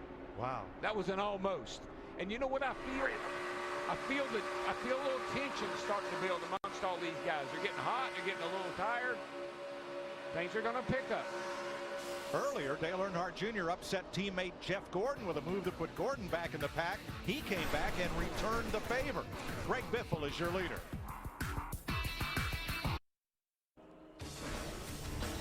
Let's take an inside look at what's happening in the NASCAR Sprint Cup Series, brought to you by Sprint. Matt Kenseth has led the most laps today, the biggest mover, thanks to a 12.5-second pit stop. Jeff Burton, who is now up to third. Check out the NASCAR Sprint Cup mobile app on your Android-powered device, only on the Sprint network, the only national carrier with truly unlimited data. Learn more at sprint.com/speed. 79 laps to go. Biffle the leader in a Ford. Keselowski's Dodge second. Then Burton's Chevrolet in third. The 31, Marcus Ambrose battles with him in a Ford. And Matt Kenseth's Ford. Those are your top 5. Denny Hamlin running up with that pack went a lap down during the pit stop sequence. So Hamlin, his number 11, second in line, but not on the lead lap. Mike, you mentioned Jeff Burton in that 31 getting a push by Matt Kenseth in the 17, and he's up there wanting the lead. They had an awesome pit stop, 12.5 seconds, changing 4 tires. Remember, Jeff finished second to his teammate Clint Boyer here last fall. And those 2 drivers, Darrell, are former teammates together. That's got to count for something. Yeah, you have somebody you trust. It really does. And again, I'm just seeing Matt Kenseth and Greg Biffle, these 2 Fords, they seem to be able to set the pace. They seem to be just a little bit quicker than everybody else. How about a Talladega Cinco de Mayo Supermoon Sunday? 200-mile-an-hour, crank it up.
is 17:75 laps to go. Greg Biffle in front of Brad Keselowski, Clint Boyer, Marcus Ambrose, Juan Pablo Montoya. You can go to ChevyOutdoors.com and enter for a chance to win a Chevy Silverado plus a day of bass fishing with Sprint Cup champ Tony Stewart at his home. Stewart running in 18th place right now, Matt. Mike, about 5 laps ago, he was near the back of this big pack trying to get the water and oil temperatures to come down. They were in the danger zone. They have the problem, Stewart said, when he worked his way back to mid-pack, the water pressure is still in the danger zone. A lot of concern in the 14 camp concerning that. That seems to be the biggest concern, not necessarily the water temperature. It's a pressurized system, it's the pressure itself. Biffle, Keselowski, Ambrose, and Boyer leading the train around Talledega. The Aaron's 499 is sponsored by Ram Trucks. Guts, glory, Ram. By Subway. Hurry in for the pizza sub featured $5 footlong of May. Subway, eat fresh. And by AT&T, the nation's largest 4G network. AT&T, rethink possible. 70 laps to go. The first 7 cars nose to tail, and then a good bit of 2 wide and some 3 wide racing in the mid-pack and on back. Greg Biffle leading for Brad Keselowski, Marcus Ambrose, Eric Almirola, and the Busch brothers. Let's get downstairs to Jeff Hammond, who's standing by at the University of Farmers. And right now, guys, what we're going to be talking about has to do with protecting your car and protecting your engine. So far, from down in the garage area, 2 of these cars have gone out of the race because of mechanical problems, possibly oil pump. The other one may be running part throttle. Around this racetrack, we talked earlier about Carl Edwards asking Bob Osborne, should I run it wide open or part throttle? He said, run it wide open and drag the brake. Protect that engine. Keep it cool and keep it lubricated if you want to finish this race, guys. Thanks, Jeff. New leader. Been waiting all day to say this. It's Ricky Bobby. I'm going fast. Mama. Look at me, Mama. Yeah, they must have told him the Cougar was in the car. How many times have we seen that movie? At least 15. Leader, Ricky Bobby. You know, if you don't have a sponsor on the car, you might as well have some fun. I love it. You know what? If they do well with it today, they might just want to leave that on there. But Darrell and Mike, we felt like, and we know there's a long way to go, if there's a place that Kurt Busch could win driving for Phoenix Racing and James Finch, it would possibly be a restrictor plate track. Remember, that race team won here with Brad Keselowski back in 2009.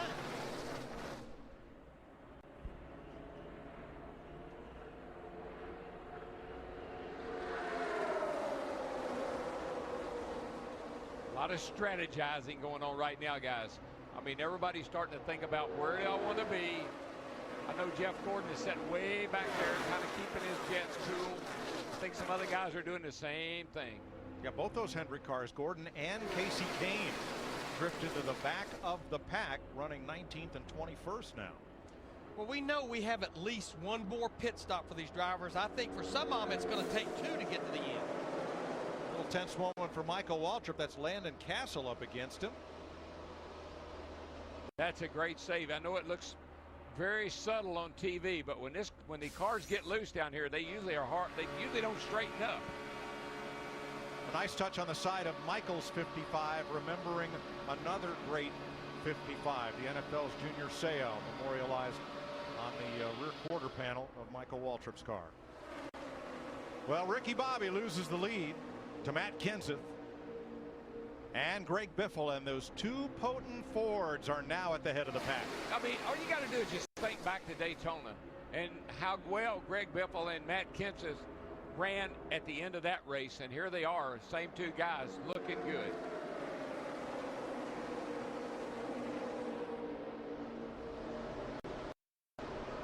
Another driver who's dropped to the back, another Hendrick car, Matt. Dale Earnhardt Jr. back to 23rd. Mike joining his Hendrick teammates back there, concerning the Hendrick camp about the motor issues that you saw in the 39 and the 48 earlier in the race. In fact, this was recent conversation going into possible prevent defense mode in the 88 camp. Instructions from Steve Letarte to Dale Jr. I just wonder what happened to Jimmy Johnson. Jimmy Johnson broke an oil pump, so it into 39. Basically, if you feel power steering go, that's because it struck the belt off. I need you to shut it off as soon as you can. I don't expect to have the trouble. I'm just letting you know. Here comes Earnhardt looking to the outside of Dave Blaney. And why he told him that is because those belts are all down there together. And usually think if the oil pump or if the power steering pump goes, that usually means it's knocked off by one of the other belts. What about his teammate Jeff Gordon, Steve? Well, they still have issues, Mike. Jeff Gordon just said my gauges continue to act weird. On the front stretch, they flash red. On the back stretch into the headwind, it stopped flashing. I'm not sure what to tell you. Alan Gustafson, the crew chief, responded. He said, Jeff, because the car is taking in so much air, the relationship between the water temperature gauge and the pressure gauge is off. Just watch the right side of your cowl, and when you see water coming out, it's too hot. And too late, I might add. Thanks, Steve. Matt Kenseth, Greg Biffle in Ford's lead with 65 laps to go.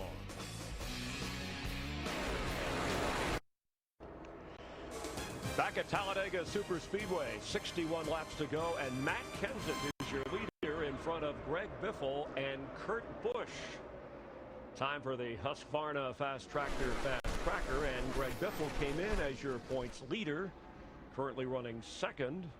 Matt Kenseth has led the most laps today, working on his 35th, followed by Michael Waltrip. Kevin Harvick has yet to lead in this race. Dale Earnhardt Jr. actually led for 10 laps. We've had 13 leaders, 22 lead changes, only one caution. But cooler heads and cooler engines will prevail as we take you to the finish here at Talledega. We're glad you're watching NASCAR on Fox. The Aaron's $4.99 on Fox is sponsored by Sprint. Avoid a data dilemma with truly unlimited data. Go to sprint.com/speed. And by Frost Brewed Coors Light, the world's most refreshing beer. 56 laps to go in the Aaron's $4.99. Matt Kenseth is the first of 27 lead lap cars and one of 13 different leaders. He's led the most laps, 41. 22 lead changes today and just one caution flag for 4 laps. Dick Berggren on the leader. As strong as Matt Kenseth is running, they were concerned before the start of this race about a vibration. Matt said a few laps back, the shake is back. He's not calling it a vibration right now, Mike. He's calling it a shake. This is too obvious. It's shake and bake. Here comes Ricky Bobby on the outside. Yeah, no kidding. Well, he's trying to shake and bake back to the lead with help from Denny Hamlin at 11. Denny Hamlin is a lap down because of issues on a green flag pit stop. Nobody would love to see a caution more so than Denny Hamlin. I think it vibrates less when he's in the lead, to tell you the truth. But a lot of the drivers, I think, are right now managing their temps. And I don't mean the driver himself, their car temps. I think a number of drivers have said every time I try to make a run, I have to abort because of my temperatures. That will all change when we get near the end of this thing. Clint Bowyer third on the outside with Trevor Bayne and Montoya and Blaney. You look at those first 17 cars, there's nobody in that group who can't win this race. Kurt Busch has never won a plate race. Daytona or Talledega points-paying restrictor plate race in NASCAR, and he and the Cougar have gone to the front. There you go. He's out front, pulling away. But you know what? We've had a lot of races, fuel mileage races come to mind. I don't know if I've seen a race where you got to manage your temperatures in order to hang around at the finish. But speaking of fuel mileage, Darrell, we're about 8 to 10 laps away from green flag pit stops, and I think drivers that try to stretch it here, that'll let us know if they can go to the end. Denny Hamlin in 11, he's trying to get his lap back the hard way by passing the leader. I tell you what, he better be careful of. He don't want to get up there and get shuffled to the back and get back there with other cars that are a lap down. Yeah, the next car one lap down is Bobby Labonte's 47. Then Ruderman in the 10. Boy, Matt Kenseth in a 17 with help from his teammate Greg Biffle. They just shot to the outside, drive right by Kurt Busch. Yeah, watch. Darrell, they made it look easy. And I think for those two guys, it is pretty easy right now because they seem to have the speed, man.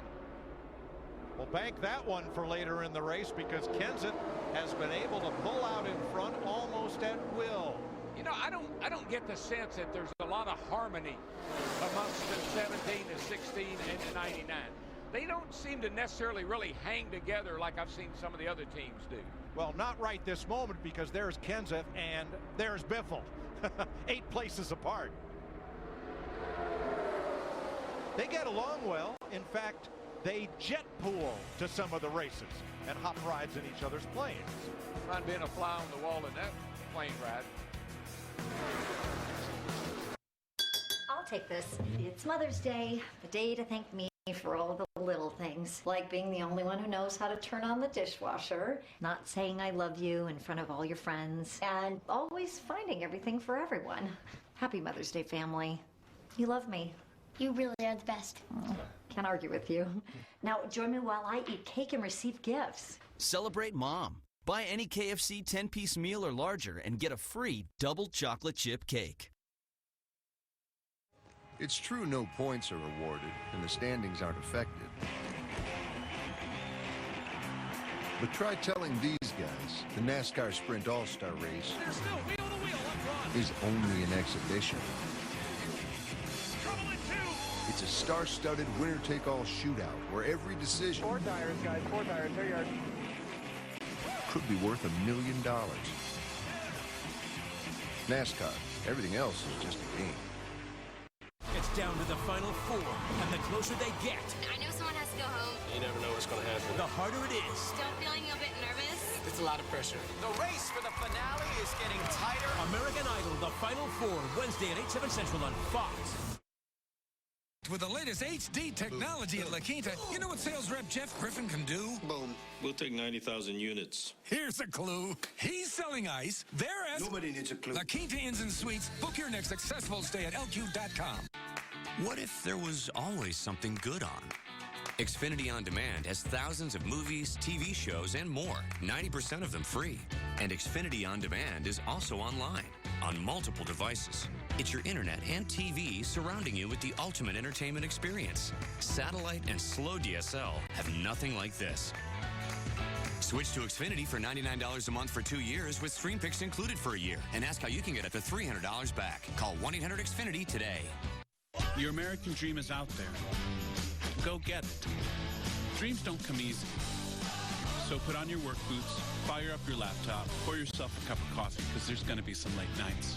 American Family Insurance is your American dream insurance. We protect more than your home, your car, your business, your life. We protect your dream. Your dream is out there. Go get it. We'll protect it. American Family Insurance. Indoor kart racing. Arrive and drive for adult and junior racers.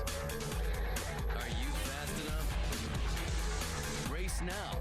Visit K1Speed.com for a location near you. C.R. Douglas makes politics make sense on Q13 Fox News at 4 and 5. 48 laps to go at Talledega. Matt Kenseth still your leader from Kurt Busch, Brad Keselowski, and Marcus Ambrose. And here's what's fresh off the wire during that break. Jeff Burton's number 31 loses fuel pressure and almost gets inhaled by his teammate Paul Menard and Joey Logano.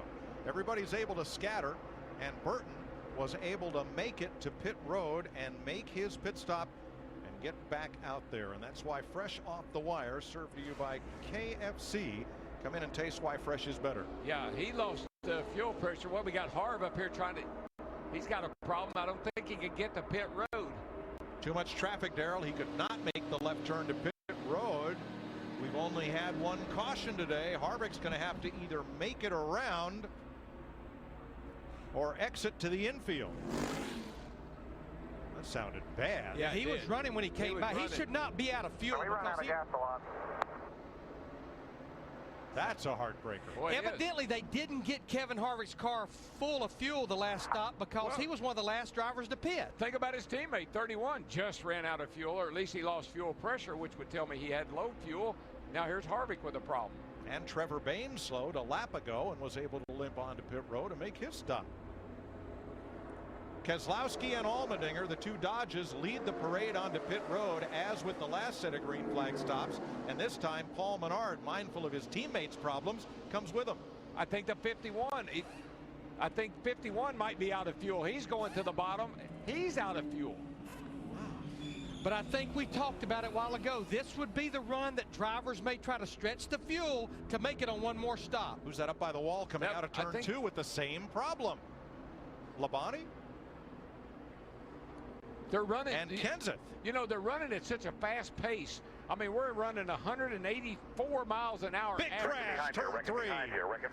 Tommy Baldwin gets piled up. Yellow. With the 42 of Montoya. I think the 24's in there too. Landon Castle, Martin Truex, Carl Edwards are all involved as one car slowed in the top lane. Terry Labonte and everybody else piled in. Caution.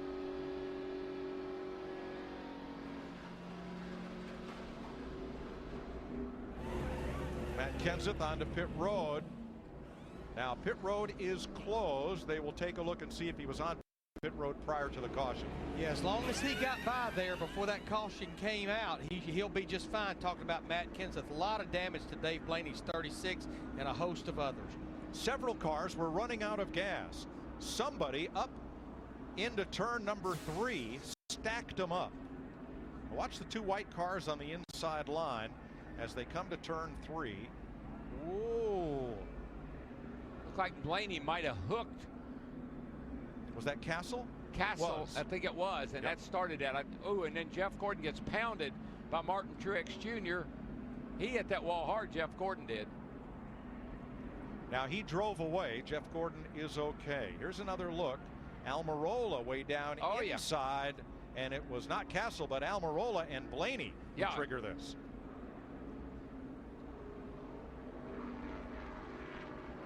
It almost looks like there was something wrong with Almirola's car, either out of fuel or something.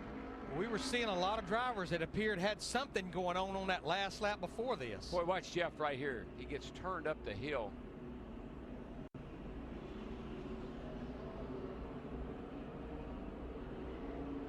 Nowhere for Montoya and the 42 to go. Right inside. Carl.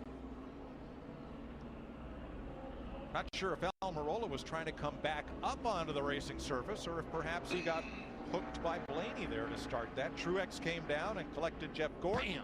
That's a hard hit. It was a hard hit into the safer barrier outside turn 3. Thank the Lord for safer barrier. And Jeff Gordon has driven it straight to the garage for major repair. And can Jeff Gordon catch a break? It just falls right in line with everything that's happened to him all year long. The whole front sheet metal of Landon Castle's car that got peeled away. Dick? Well, Michael Waltrip just made a pit stop for 4 tires, Mike. And when you think about the run that Michael Waltrip is having today, realize this is his first race of the year. Matt. And the 18th of Kyle Busch, service already complete for him. He took on 4 tires on the previous stop. He was starting to run out of fuel as he was making his way to pit road. They cut it close, Steve. 4 tires for Greg Biffle, no other adjustments to the 16. Now keep in mind, a lot of drivers had already made green flag stops before the caution came out. Martin Truex overheating and with body damage. Let's watch this unfold from Casey Kane's number 5. We're under caution with 44 to go in Talladega. There you go. Nice move, boss. The Aaron's 499 on Fox is sponsored by Aaron's. Credit is hard. Aaron's is easy. By new Dr. Pepper 10. 10 bold calories, 23 flavors. And by Husqvarna. Taming the wild. Caution is out at Talladega. A lot of cars under repair and drivers beginning to walk out of the care center. The first of those, Juan Pablo Montoya. You must go to the care center if you do not drive your car back to the garage after a crash. And let's show you again what happened between the 43 of Eric Almirola down on the apron and the 36 of Dave Blaney right behind him. Here's the first contact.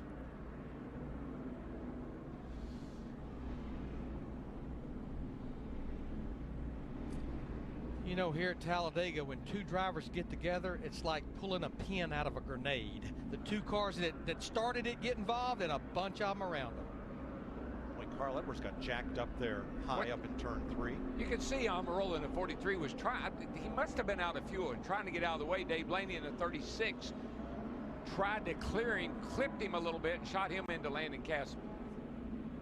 What I'm unsure of, Darrell, is whether Blaney bumped Almirola or whether Almirola was trying to get up to get some fuel to the pickup from the banking. Yeah, I couldn't tell that part. And Jeff Gordon went all the way to the bottom in the 24 clearing it, but Truex in the 56 was coming down the banking and just drove him straight up the racetrack. Now we listen to Dave Blaney's in-car audio. 43 run out of gas. I tried to miss him. I got it. How bad is it? What we got? It's bad. All right, to Dick Berggren in the garage. Well, Jeff Gordon, you've just watched the replay on 2 separate occasions there. What do you make of this situation?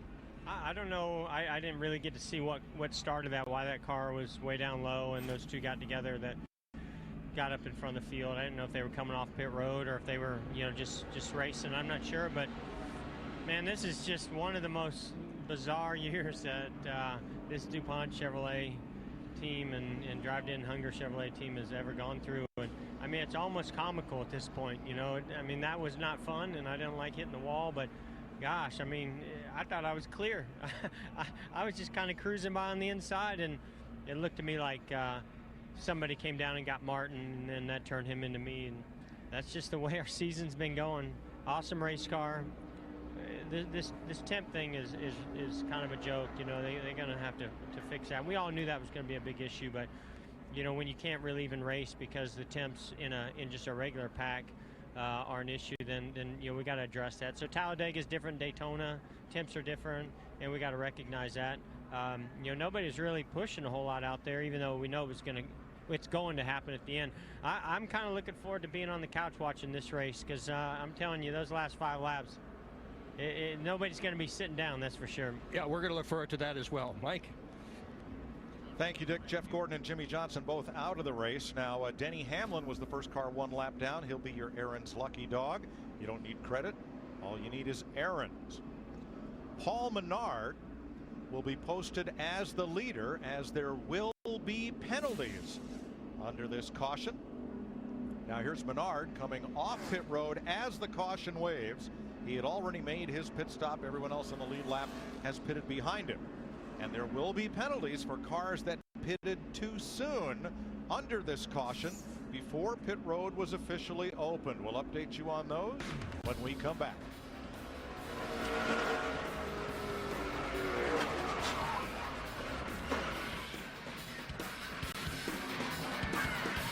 Just over 100 miles here in Talladega under our second caution.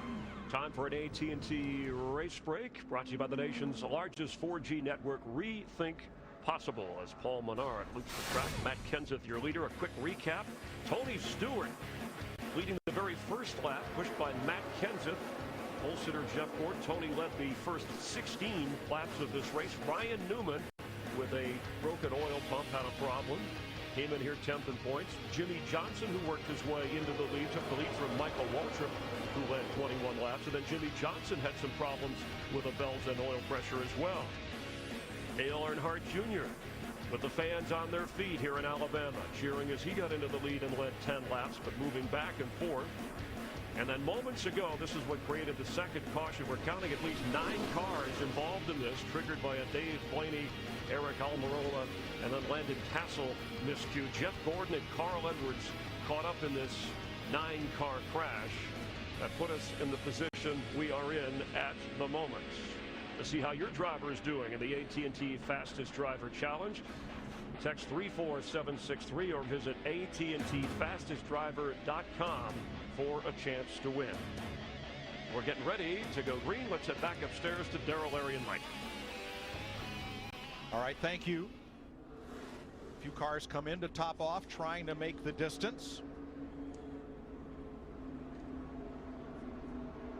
Joey Logano with a bit of damage, and let's go back to where the care center. Dick Bergman. With Martin Truex's dream season has come to a crashing halt momentarily. What happened with you? Not real sure. I mean, we were just kind of out there taking our time, trying to get to the end, taking care of our temps. Our car was, Napa Toyota was really fast, so just waiting till the end to use it. Just unfortunately, we didn't make it there, but not sure what happened up ahead. I about made it through there, and I was kind of spinning down the track a little bit, and I think it's a 24 come along and hit us, and that's what really killed the car. But before that, we were going to be okay, but just one of those deals. I'm not sure what happened up ahead. A lot of smoke, and just a guy stopping in front of me, and I just tried to turn to get below him, and kind of got into the side of the 20, got sideways, and then I got hit. Mike. Thanks, Dick. Landon Castle also released from the care center.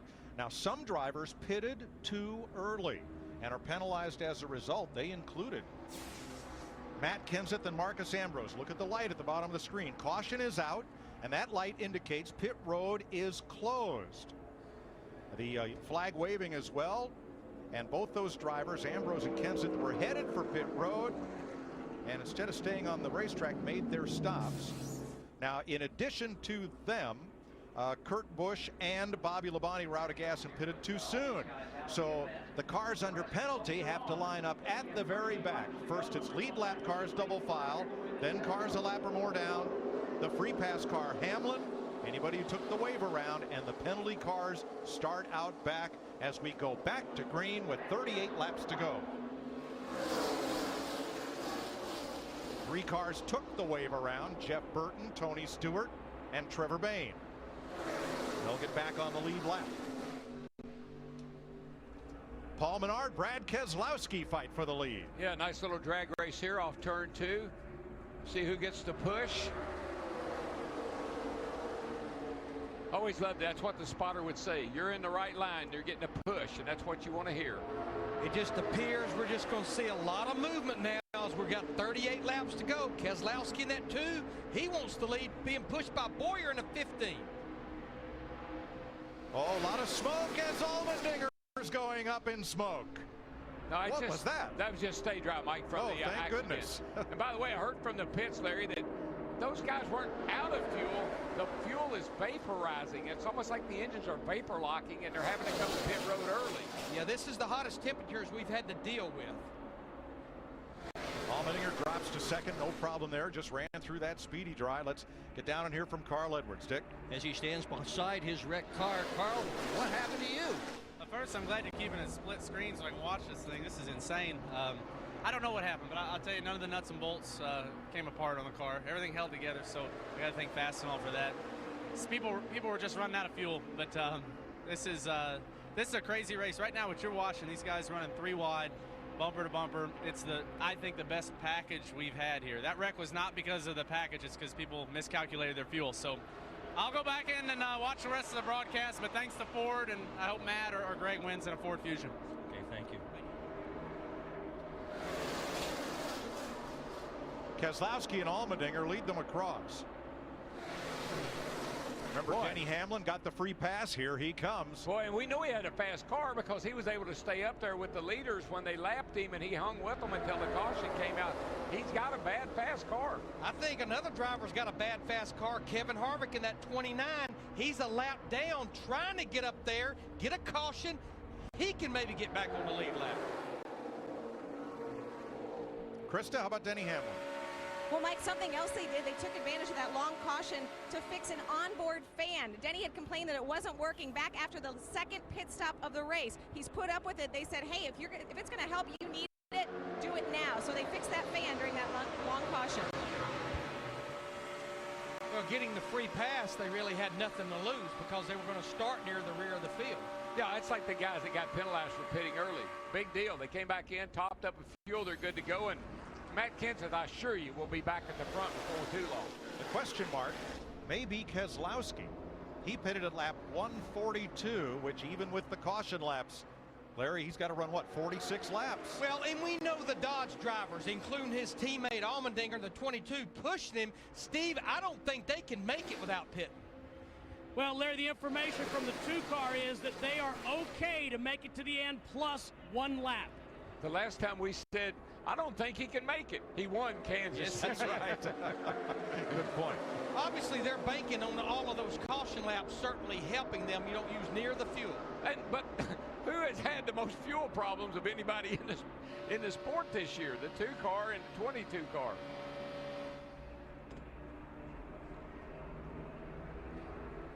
Paul Wolf, Brad Keselowski's crew chief, looking on the right.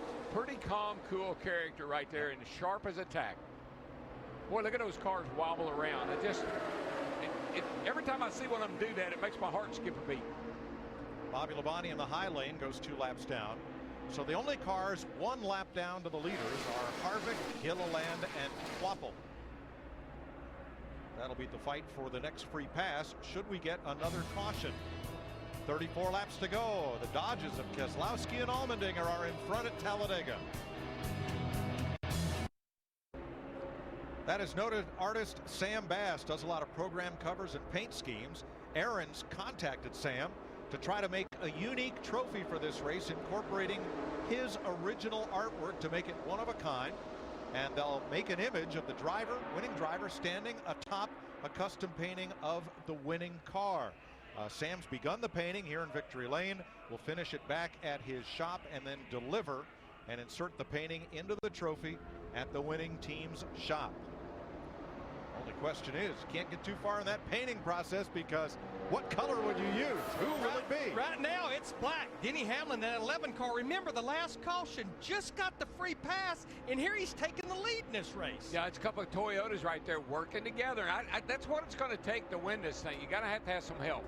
Now the 2 penalty cars, Kenseth has fought his way back, 3 penalty cars that is, to 6th. Kurt Busch to 9th, and Marcus Ambrose to 12th. So the cars that were under penalty have made their way back into contention. You know, Larry and I were talking, why would they pit the 17? They saw the pit was closed. I don't think they cared. I think that car is that fast. They're very confident. And look who is leading the outside line. Yeah, Matt Kenseth has found a new friend, Casey Mears, in that 13 car. He's up there trying to lead this race. He's basically a teammate. I mean, manufacturer to manufacturer, they're going to work together. Right, that's a Roush Fenway customer car. Under the Fords. Steve, how about that blue deuce? Brad Keselowski just told his team, tell AJ I'll be more aggressive when it counts, more aggressive when I need to. Those 2 Dodges, the 2 and the 22, trying to do something that nobody has done at Talledega in 36 years in a Dodge.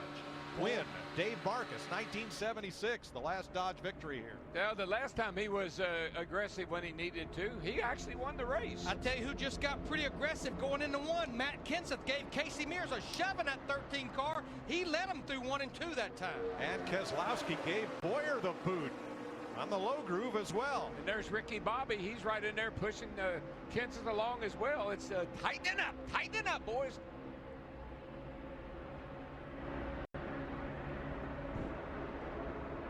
Watch how much Casey Mears, how much speed he's going to pick up by that push right there from Matt Kenseth. The 17, it's got good suck up, and he's giving him the shove. And had that been the last lap, Mears would have won it with the push from Kenseth.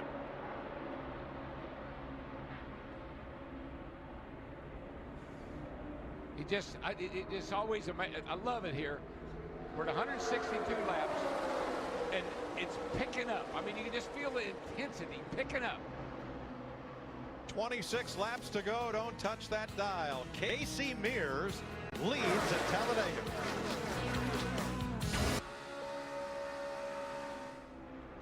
"24 laps to go. Denny Hamlin's Toyota in front of Clint Boyer's Toyota. Casey Mears in a Ford, Brad Keselowski in a Dodge, Kurt Busch in a Chevrolet. Any one of those 4 makes could win it. I think Boyer just had to bail out right there, Larry. It may be a heating issue, or maybe he just wants to lead the race, but he bailed out behind Denny Hamlin awfully quick. You think about Clint Boyer in that 15 car, he has finished 1st or 2nd in the last 3 races here. Oh, boy knows a little something about this joint, doesn't he? I like that paint scheme, too. Yeah, I know you do. You got that hat on, I'm feeling it. Last October, he beat his teammate here, coming off the final corner. Jeff Burton was leading, and Boyer drafted past for the win. that 13 car, though, Mears, he's hanging right there, buddy. Now, most of these drivers came to pit road and topped off when we got one to go a while ago. Now Denny Hamlin goes to the bottom. Nobody pushed him. He might lead it this lap coming back to the stripe. Kenseth looked like he might have bounced off Casey Mears trying to get to the bottom behind Hamlin. Kurt Busch in the middle. Whoa, man, there is some shaking and baking going on in front of those guys. Whoopee! And look at Junebug on the outside. That's 4 wide. I mean 4 wide at over 195 miles an hour.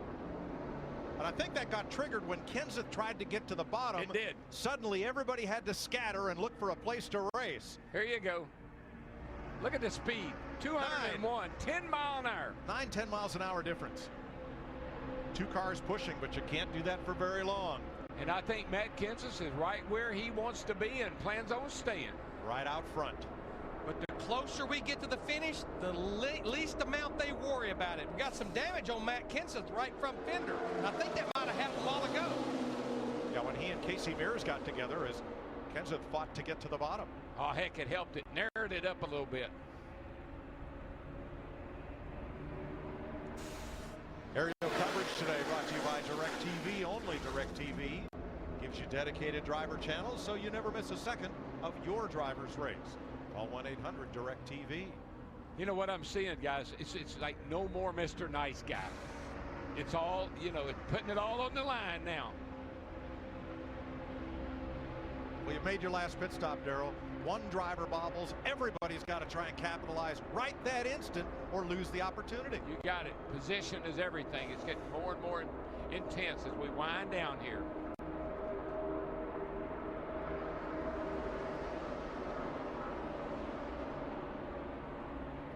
Saw Denny Hamlin's 11 peek the nose high just a little bit to get some clean air and then line up on Keselowski. Boy, Hamlin is really moving around a lot behind Keselowski. That really upsets that car, Keselowski's car, when you do that. You know, Talledega is known for producing first-time winners. Our little man, A.J. Allmendinger, there in that 22 car running 4th. He wants to become the 11th first-time winner here at Talledega.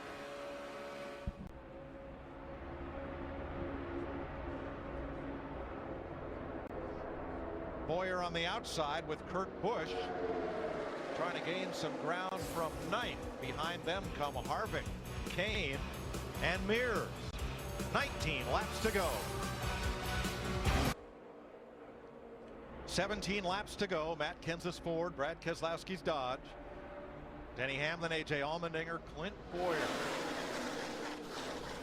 All in position to win, but so are the 15 cars behind them. Matt Kenseth has clinched the bonus point for leading the most laps. First time he has ever done that in a restrictor plate race. He's been in 50 of them. First time he's led the most laps. That number 17 has been class of the field all day. It has, but I watched Denny Hamlin, and man, he gets a run every now and then, and he's got a burst of speed in that car. I keep an eye on that 11 car. Here's today's 5-hour energy big move of the race. After being penalized for pitting too soon when the caution flag came out at lap 143, Kenseth started tail end of the field and worked his way back to the front with an assist from Brad Keselowski. Just look at that. Mike, the 17 car, he jumped to the outside, tried to pick up Denny Hamlin because I think he knows he's pretty fast. They can't get to his rear bumper. They can get up there to him about where the 11 car is now of Hamlin, but they just can't bust by him. So Kenseth the leader, Hamlin second. Keselowski, Boyer third and fourth side by side. Kurt Busch, what a great run for that James Finch team. They know the way to victory lane here. Paul Menard, that bright yellow car on the inside, at 6th. With Busch, Kevin Harvick has fought his way back from being a lap down. He and Biffle, the point leader in the 16. Kyle Busch, Casey Mears. Be hard to pick a winner out of this pack at this point, Matt. Absolutely, Mike, and that's the deal with Harvick right now. The strategy, he doesn't want to be running this far up because the car continues to get hot, but he has to try to stay ahead of the other lap down car. car to hold his position so he can get back on the lead lap if we get a caution. And guys, of our top 20 drivers right now, the ones that I'm a little nervous on their fuel situation, I feel like for sure Trevor Bayne and Tony Stewart will have to make a stop. The other two, Steve Burns talked about Keselowski feeling okay, but also would be Paul Menard in that 27. And there, again, I just look at the 17. The 15 of Boyer, he got a little run up the outside. Kenseth went up, kind of blocked him a little bit, fell right back down in front of the 11 of Denny Hamlin. He seems to be able to dictate who's going to do what right now. I think he wants that 11 car behind him because he knows he's fast. And I say that because he doesn't want him out there messing around, maybe getting by him. Casey Kane in the middle between David Reagan and A.J. Allmendinger, who has dropped back from the lead pack quite a bit. Jeff Burton has been on pit road. He came in to top off so that he could go the distance. This could split them up right here. And you see right now, Denny Hamlin got a nice run up the inside. Can he squeeze through? He's trying to push. He's trying to push Matt up the hill. Oh, mirrors it around. Caution waves. And he catches Trevor Bayne on the way down the banking. That is a tough break. Two talented young drivers who both had a chance at a great finish today. Caution at lap 176. Not sure the 21 got a lot of damage, maybe a little bit to the rear of the car. Joey Logano, he already had, involved. yeah, he had damage from an earlier accident. Is that Casey Mears on the outside? See what happens here. Ooh, he wobbled a little bit right there as if he had a problem maybe, and Marcus Ambrose in the 9 got into him. He got into him in that left rear. We know that'll turn these drivers around. Trevor Bayne in the 21 is trying to figure out where is he going, and I think he just kissed him when he went by. And now here comes Logano in the yellow car, and he already had that damage on the right rear fender.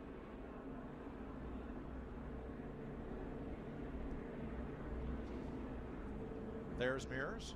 Let's see, he wobbles a little bit right here. I don't know if he got contact. You see the car kind of getting crazy.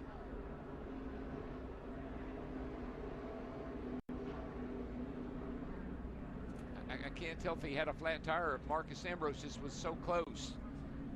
I think he may have had a tire going down.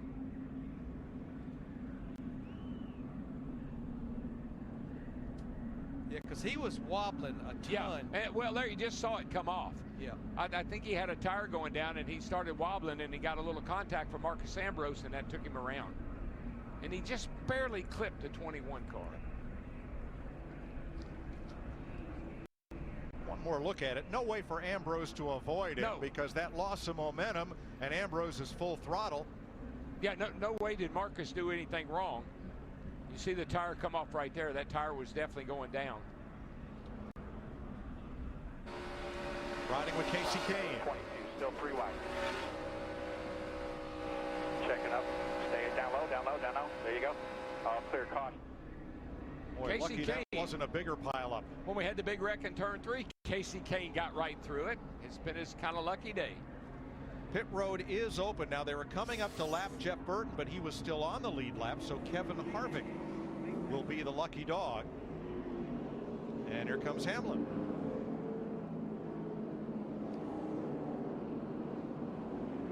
These drivers, they're going to make sure. We knew Tony Stewart, the 14, was going to have to pit for fuel. These drivers are just going to make sure they're safe. Matt. Absolutely, Larry, Matt, but they're also going to take on at least right side tires in the 15 and just put him in the safety zone. Krista. Well, Denny Hamlin knew he would be close on field. Darian Grubb said if it's a green-white checker, we have to be safe, so we're coming in for that all-important fuel. Well, and that's a great point. We know the chances of having 1, 2, maybe 3 green-white checkers, very possible here. And Denny Hamlin gets fired up as the hood goes up on Tony Stewart's car. Are they trying to cool it down, or do they have some other issue? He's been having an issue. I've watched him riding on the apron and on the flat, even when they were out there green flag racing. Just trying to get clean air.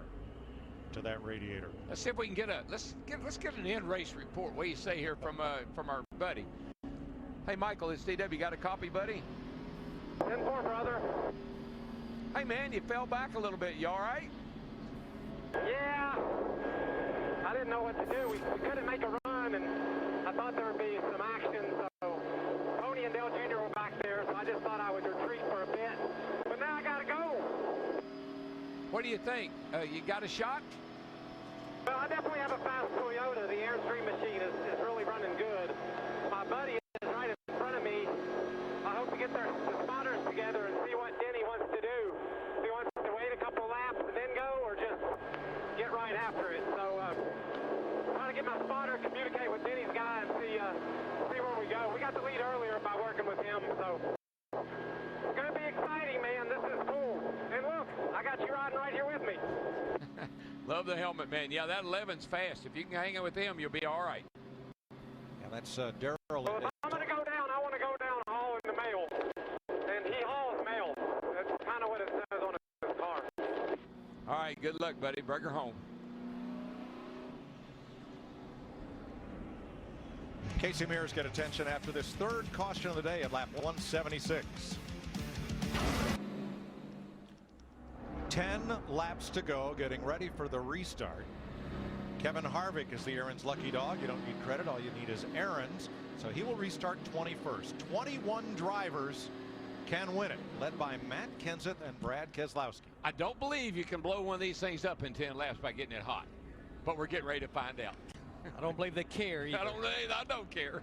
You think pack racing is over? It's all going to be pairs racing from here? Oh boy, this is going to be get your best hold and hang on. Track position. He said, well, we were close on we have a green light checker, so we decided to get 4 tires and top off the fuel. They will take the green flag with 9 to go. They're in the box. There it is. Box, and there they go. It's a drag race right now. Kansas Busch Biffle versus Keselowski, Menard, and Kyle Busch. Yeah, both Kenseth and Keselowski got a great push off into turn 1. Kurt Busch in the 51. He's just going to stay with Kenseth, though. Menard, the 27, drops to the bottom. Keselowski's going to be able to drop right in there. Nice move on his part. Everything worked out good, but don't look back, because here come the hounds. Up the outside, Kyle Busch and A.J. Allmendinger in the 22. They make the challenge and work their way up side by side for third. You saw Biffle in the 16 giving Menard in the 27 a shot, but there was nowhere to go. They were boxed in right there. Well, that 17 has been Bodemeister all day long. I don't know if I'll have another's got anything for him or not. 8 laps to go. 1.5 car lengths the advantage for Kenseth.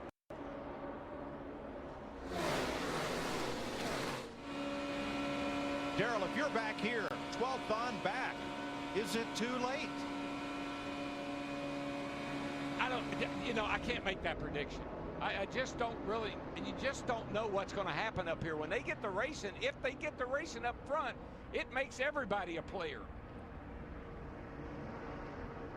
You see on the outside right there, you see who that is? Smoke. Tony Stewart, along with Kevin Harvick. And where did they come from? They're coming to the front, baby. And Tony Stewart in the 14, one of the drivers that came to pit road that last caution. Oh, there goes Kurt Busch. Big slide. Roll out of it, all good. Roll out of it. Misses the wall and then collects it further down. Yeah. Oh, what a heartbreaker for Kurt Busch. So good, so long.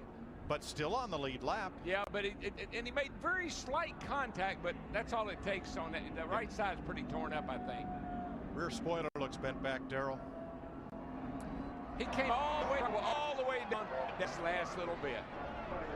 Well, he's coming to pit road the wrong way, which is going to put him a lap down. The spoiler looked fine. The right rear sheet metal on the right rear quarter panel might have got a little damage. I think this is a move Ricky Bobby would make right here. Going the wrong way down pit road. May not be a move that makes NASCAR happy, though. No, Ricky's going to have a little problem on his hands. Let's see what happened here as Kurt Busch swings it around. There he is in second place, right in front of Keselowski. Just everybody, Keselowski just caught him on the wrong side of the bumper. While he was turning in the middle of a trioval. He was trying to move, yeah, he was making a move, and it just, the trioval is the hardest part of this racetrack. I say it over and over again, but I know it looks simple, but it's the hardest part. Yeah, you can see there's a lot of damage to that 51 car of Kurt Busch's. But look at the slide. I mean, he slid from, that's the entrance of pit road. We're about middle of the trioval. Now watch, here he goes. Down, I said, oh, he's got it, he's got it, he's got it. He missed it there. And then that last little bit. Those boys were teammates over at Penske Racing for the last couple of years, Keselowski and Kurt Busch. One moment, you're in position to win. The next moment, you're sliding sideways at 190 miles an hour. But Darrell, I think you talked about it. When you get down to 10 laps to go, you're not worried about how hot it's running, not worried about anything but getting the checkered flag. No, sir. And these caution flags, it's just ramping it up that much more. Steve? Mike, short comment from Brad Keselowski. He said, I wanted him to switch lanes. That's the last thing I wanted to do. We're under caution with 6 to go for Kurt Busch's spin.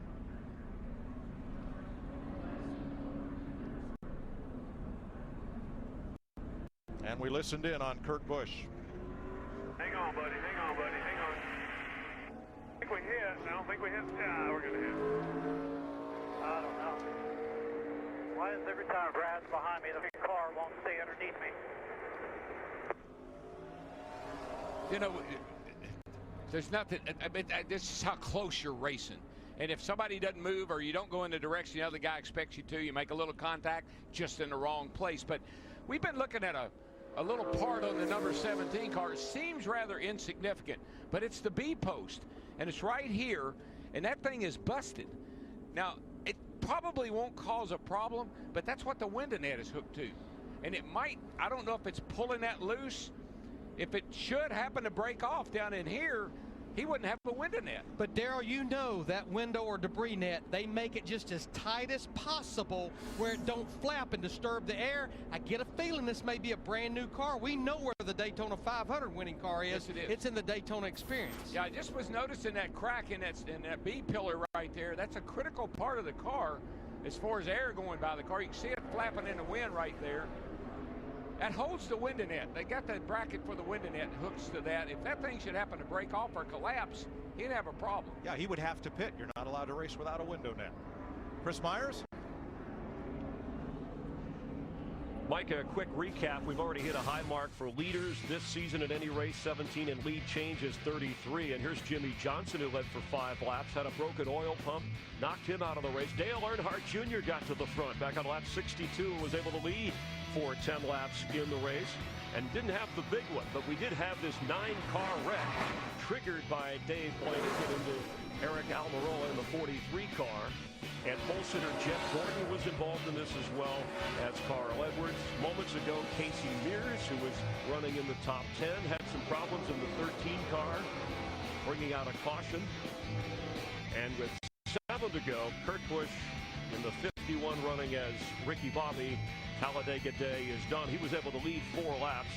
We also have 14 cars out of the race, Mike. That is the most since Daytona earlier this year. Getting ready for the restart. Matt Kenseth, the leader. Kurt Busch is able to continue. He's 16th and still on the lead lap. It'll be 4 to go when we get back. And 9 of the last 13, including the last 4 races at Talledega, have been won by a last lap pass. Well, for the last 2 days, that's been the deal, man. Come off turn 2, running second, you're probably going to win the race. I'm sure Kenseth is well aware of that. He elects the outside lane and brings the field to speed under green. 4 laps to go. Danny Hamlin. Oh, now another problem. Hamlin got into Allmendinger, who gets away, but behind him, it's calamity. Outside, stay. Good grief. That's what I say. Good grief. Keselowski and Busch get through behind Kenseth. Menard is wrapped up in it. Yeah, that was just cars trying to get in position to get down into the corner. I think what threw everybody a curve, Larry, was that 17 restarting on the outside. Yeah, and then Denny Hamlin, the minute they crossed in the 11, they crossed the restart start-finish line, he immediately tried to change lanes, and it just didn't work. I want you to watch the yellow car of A.J. Allmendinger. He's the number 22. I think you're going to see. He's right. He's right here. Hamlin is going to. Hamlin right here decides. Oh, AJ moved over and tried to block Hamlin. Hamlin got into Allmendinger, and that started the whole mess. Yeah, AJ tried to change lanes, and Hamlin was already there. Paul Menard in it, Kevin Harvick, Michael Waltrip. I think it's a good shot right here, Mike. You see the 11s try to make a hole down the middle right there. Allmendinger said, y'all have no part of that, and that really is what caused the problem. Look at Dale Jr. work through there, the 21 car. Harvick's torn up. Smoke goes around. Let's see where Mikey is. He was back in there somewhere. Yep, more damage for Logano. Michael's down on the inside. Let's ride with him. Rolling. There's the old Airstream machine. Is it going to be a dream or is it going to be a nightmare? Contact. Ow, more contact. Just a chain reaction. Let's ride with Dale Earnhardt Jr. Now, just Jamie remember, McMurray alongside and Stewart ahead. Yeah, I mean, Stewart gets wrecked big time, and Junior is right behind him, and watch this. Woo, what a drive. That was a great move. You're clear. And now, two views of Kevin Harvick.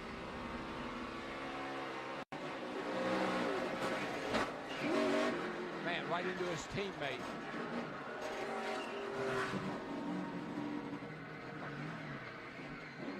Here's what A.J. Allmendinger had to say. I mean, where's he going? No idea, man. What you got, AJ? I mean, I've killed left front, I think. I think, I mean, it's not a good question. Where are we going? Well, the show is on. I mean, the race is on. Let's have a look from the DirecTV blimp. And what happens is they head toward turn number 1. Now the blimp location is right about where the starters are, looking at the tail ends of these cars. Third in line on the outside is Allmendinger, and the black car is Hamlin coming up on him. Right here, they start to make, Hamlin starts to go to that hole. It's open in the middle, and AJ sees him coming and tries to block him. And there's just nowhere. They just get over into Paul Menard in the 27 and it's on from there. And in Hamlin's defense, if he hits the brake, Ambrose piles into him. Yeah, there's no brakes at this point. You're wide open. You saw Kevin Harvick going up through the gears. You're wide open. Right here, AJ says, uh-oh, I got to block that move. Too late. Not a good idea. Hamlin over into Tony Stewart. Wow, did you see how close Jeff Burton in that 31 almost got involved in it? And audio from Tony Stewart. Man, come up high. Oh, what's still that? Right side's good. Looks like you knocked the fender off left side now.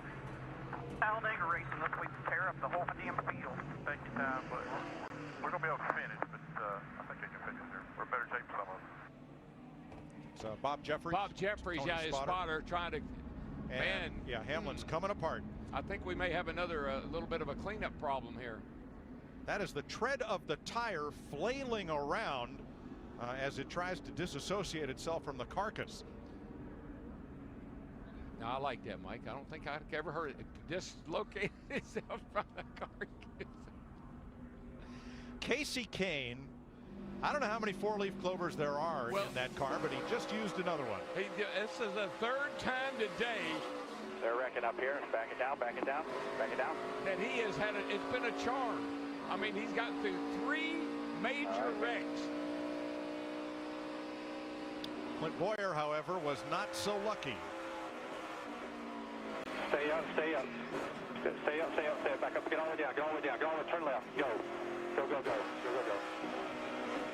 Teammates Boyer and Waltrip got connected there, as did teammates Hamlin and Logano toward the tail end of that one. Watching these guys shifting up through the gears, they hadn't even gotten into high gear yet.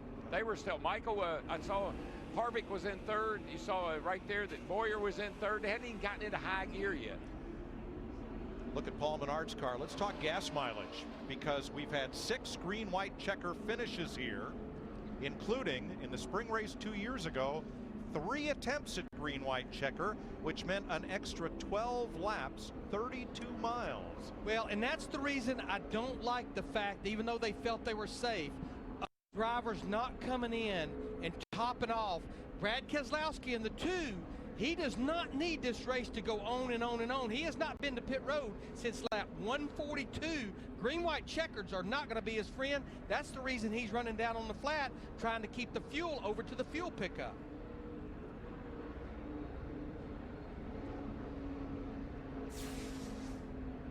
You see the left rear tire is flat on the 11, going down the back right there. And look at that whole left side of that car. The rear window, the C-post. The foam that's in front of the rear wheel. Yeah, all that side foam impact. to protect the driver. It's just ripping it right out there. And that part that's going around is the tire. They're going around up in there like a big old saw.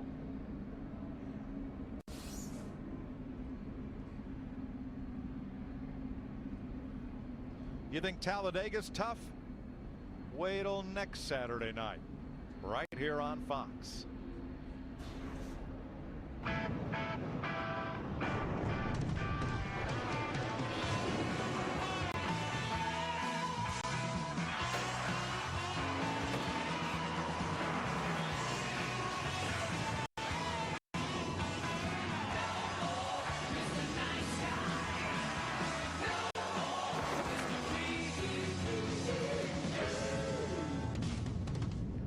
Tune in, you'll find out why they call it the track too tough to tame. Yeah, they were even wrecking there about 5 minutes after the race last year. Kevin Harvick has climbed from his car and walks away with 5 laps to go. You just don't want to get out of your car and go back to another man's car on pit road. That didn't work. That didn't work out too good. Let's look at the garage area and the tri-oval here. But you know,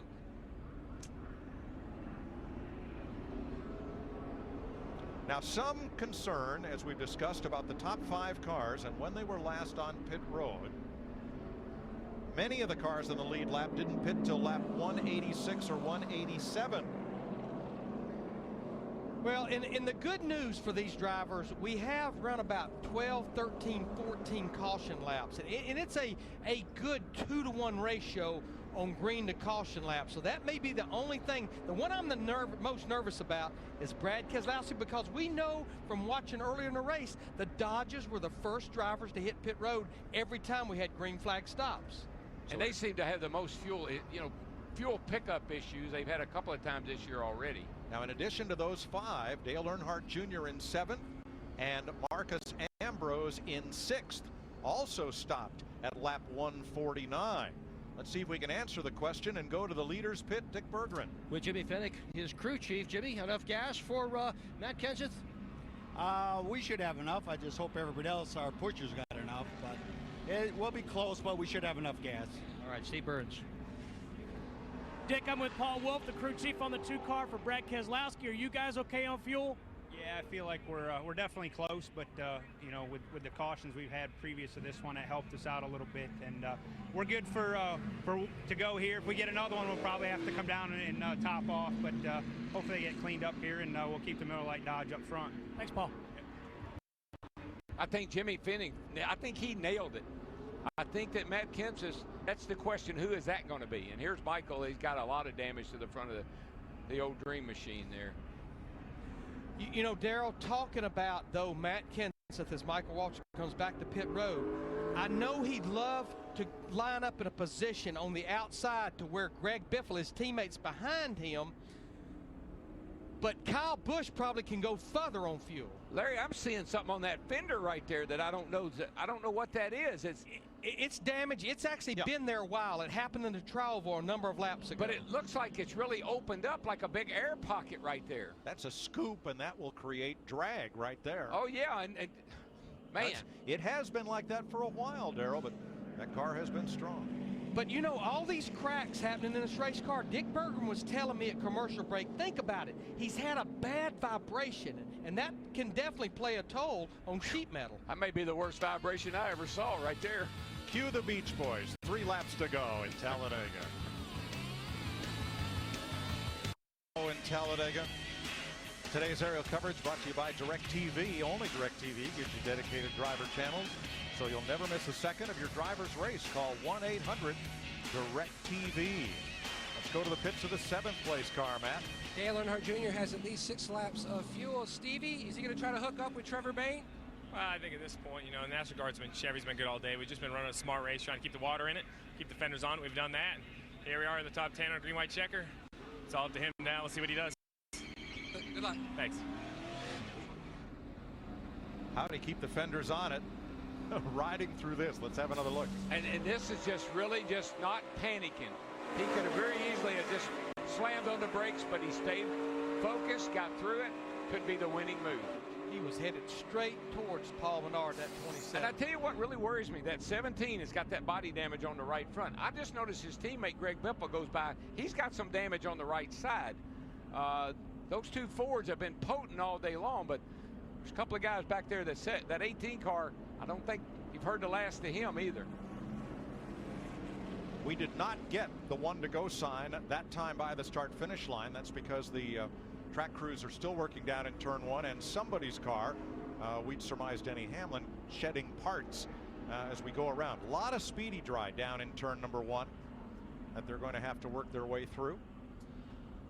You know, a driver that we need to shout out, David Reagan. You see Jimmy Johnson up on top of Dale Earnhardt Jr.'s pit box. Jimmy Johnson having engine issues, but running in the 5th position, David Reagan in that 34 car, the winner from Daytona last July, all but won the Daytona 500 back in 2011 and swapped lanes and was penalized. There he is running in the 5th position.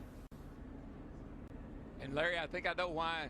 I bet Jeff Gordon's still here. I bet Jimmy Johnson's still here because they want to hang around. They've got 2 bullets out here. You got the 88 and the 5. 5's running 10th, 88's running 7th. Don't say it. Rick told you not to talk about it. Could be a good day for those boys. 1 to go with 3 laps to go.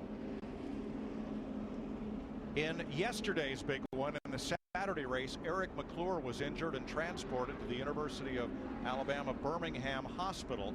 A release from the team this afternoon indicates that Eric is stable and alert, undergoing tests and remains under observation.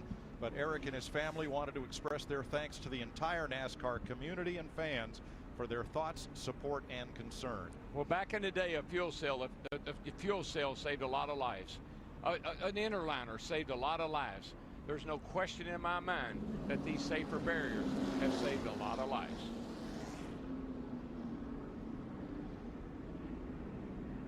Here's some audio from Dale Earnhardt Jr.'s team. Appreciate it, CJ. You should be a crew chief. I was doing my media duties, man, talking about how spectacular you were going to be in these last 2 laps.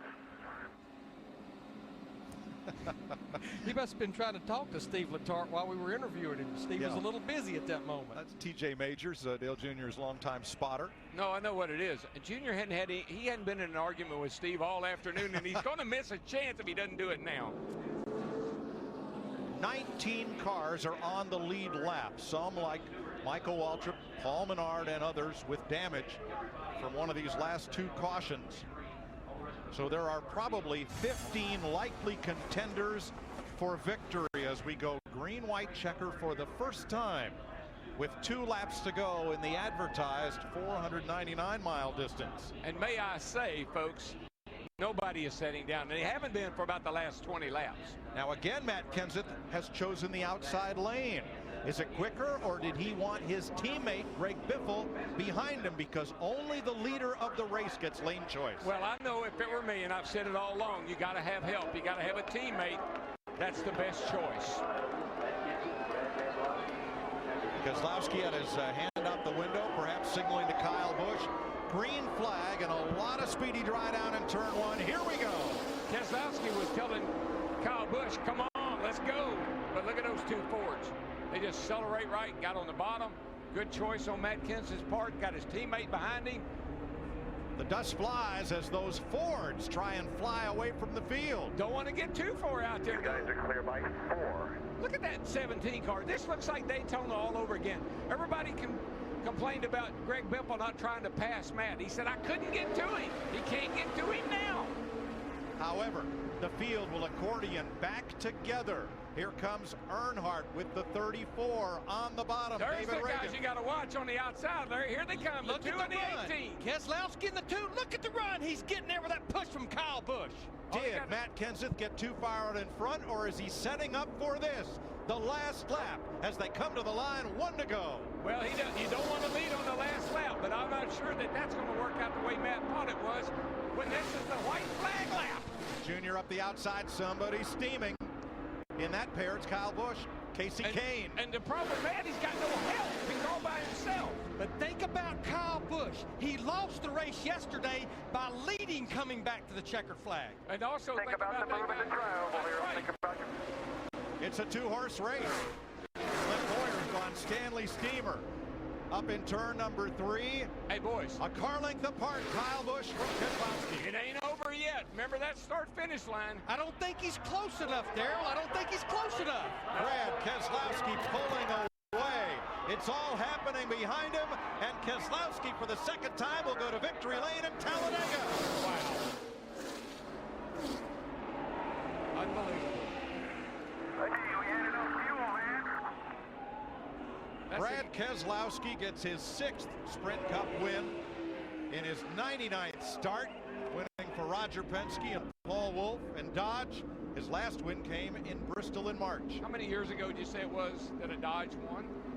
The first time, Darrell, in 36 years, when Dave Marcus did it for Nord Krauskopf in the K&K number 71 Charger. That's the last Dodge to go to victory lane here in the Cup race.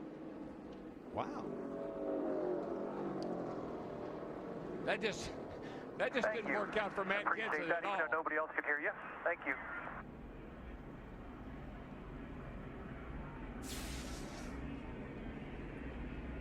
Keselowski crosses the stripe.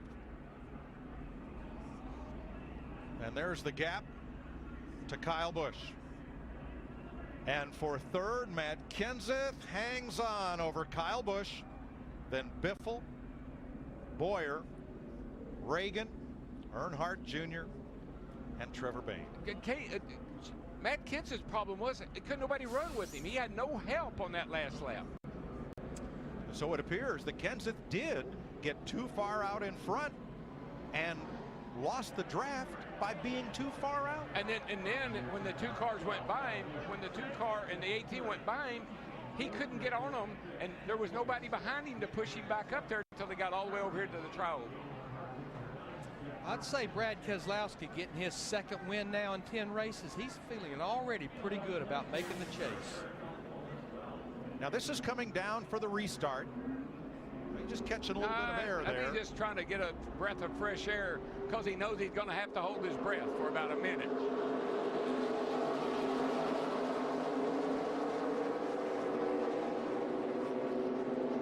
I don't think there was any doubt in Matt Kenseth's mind at this point that he was going to win this race. Wow. Had his teammate behind him. They clear everybody, but he didn't have any help. And for the first time in 5 Talledega races, the leader in the Trioval is the leader at the finish line. Yeah, Kyle Busch he could not stay with Brad Keselowski.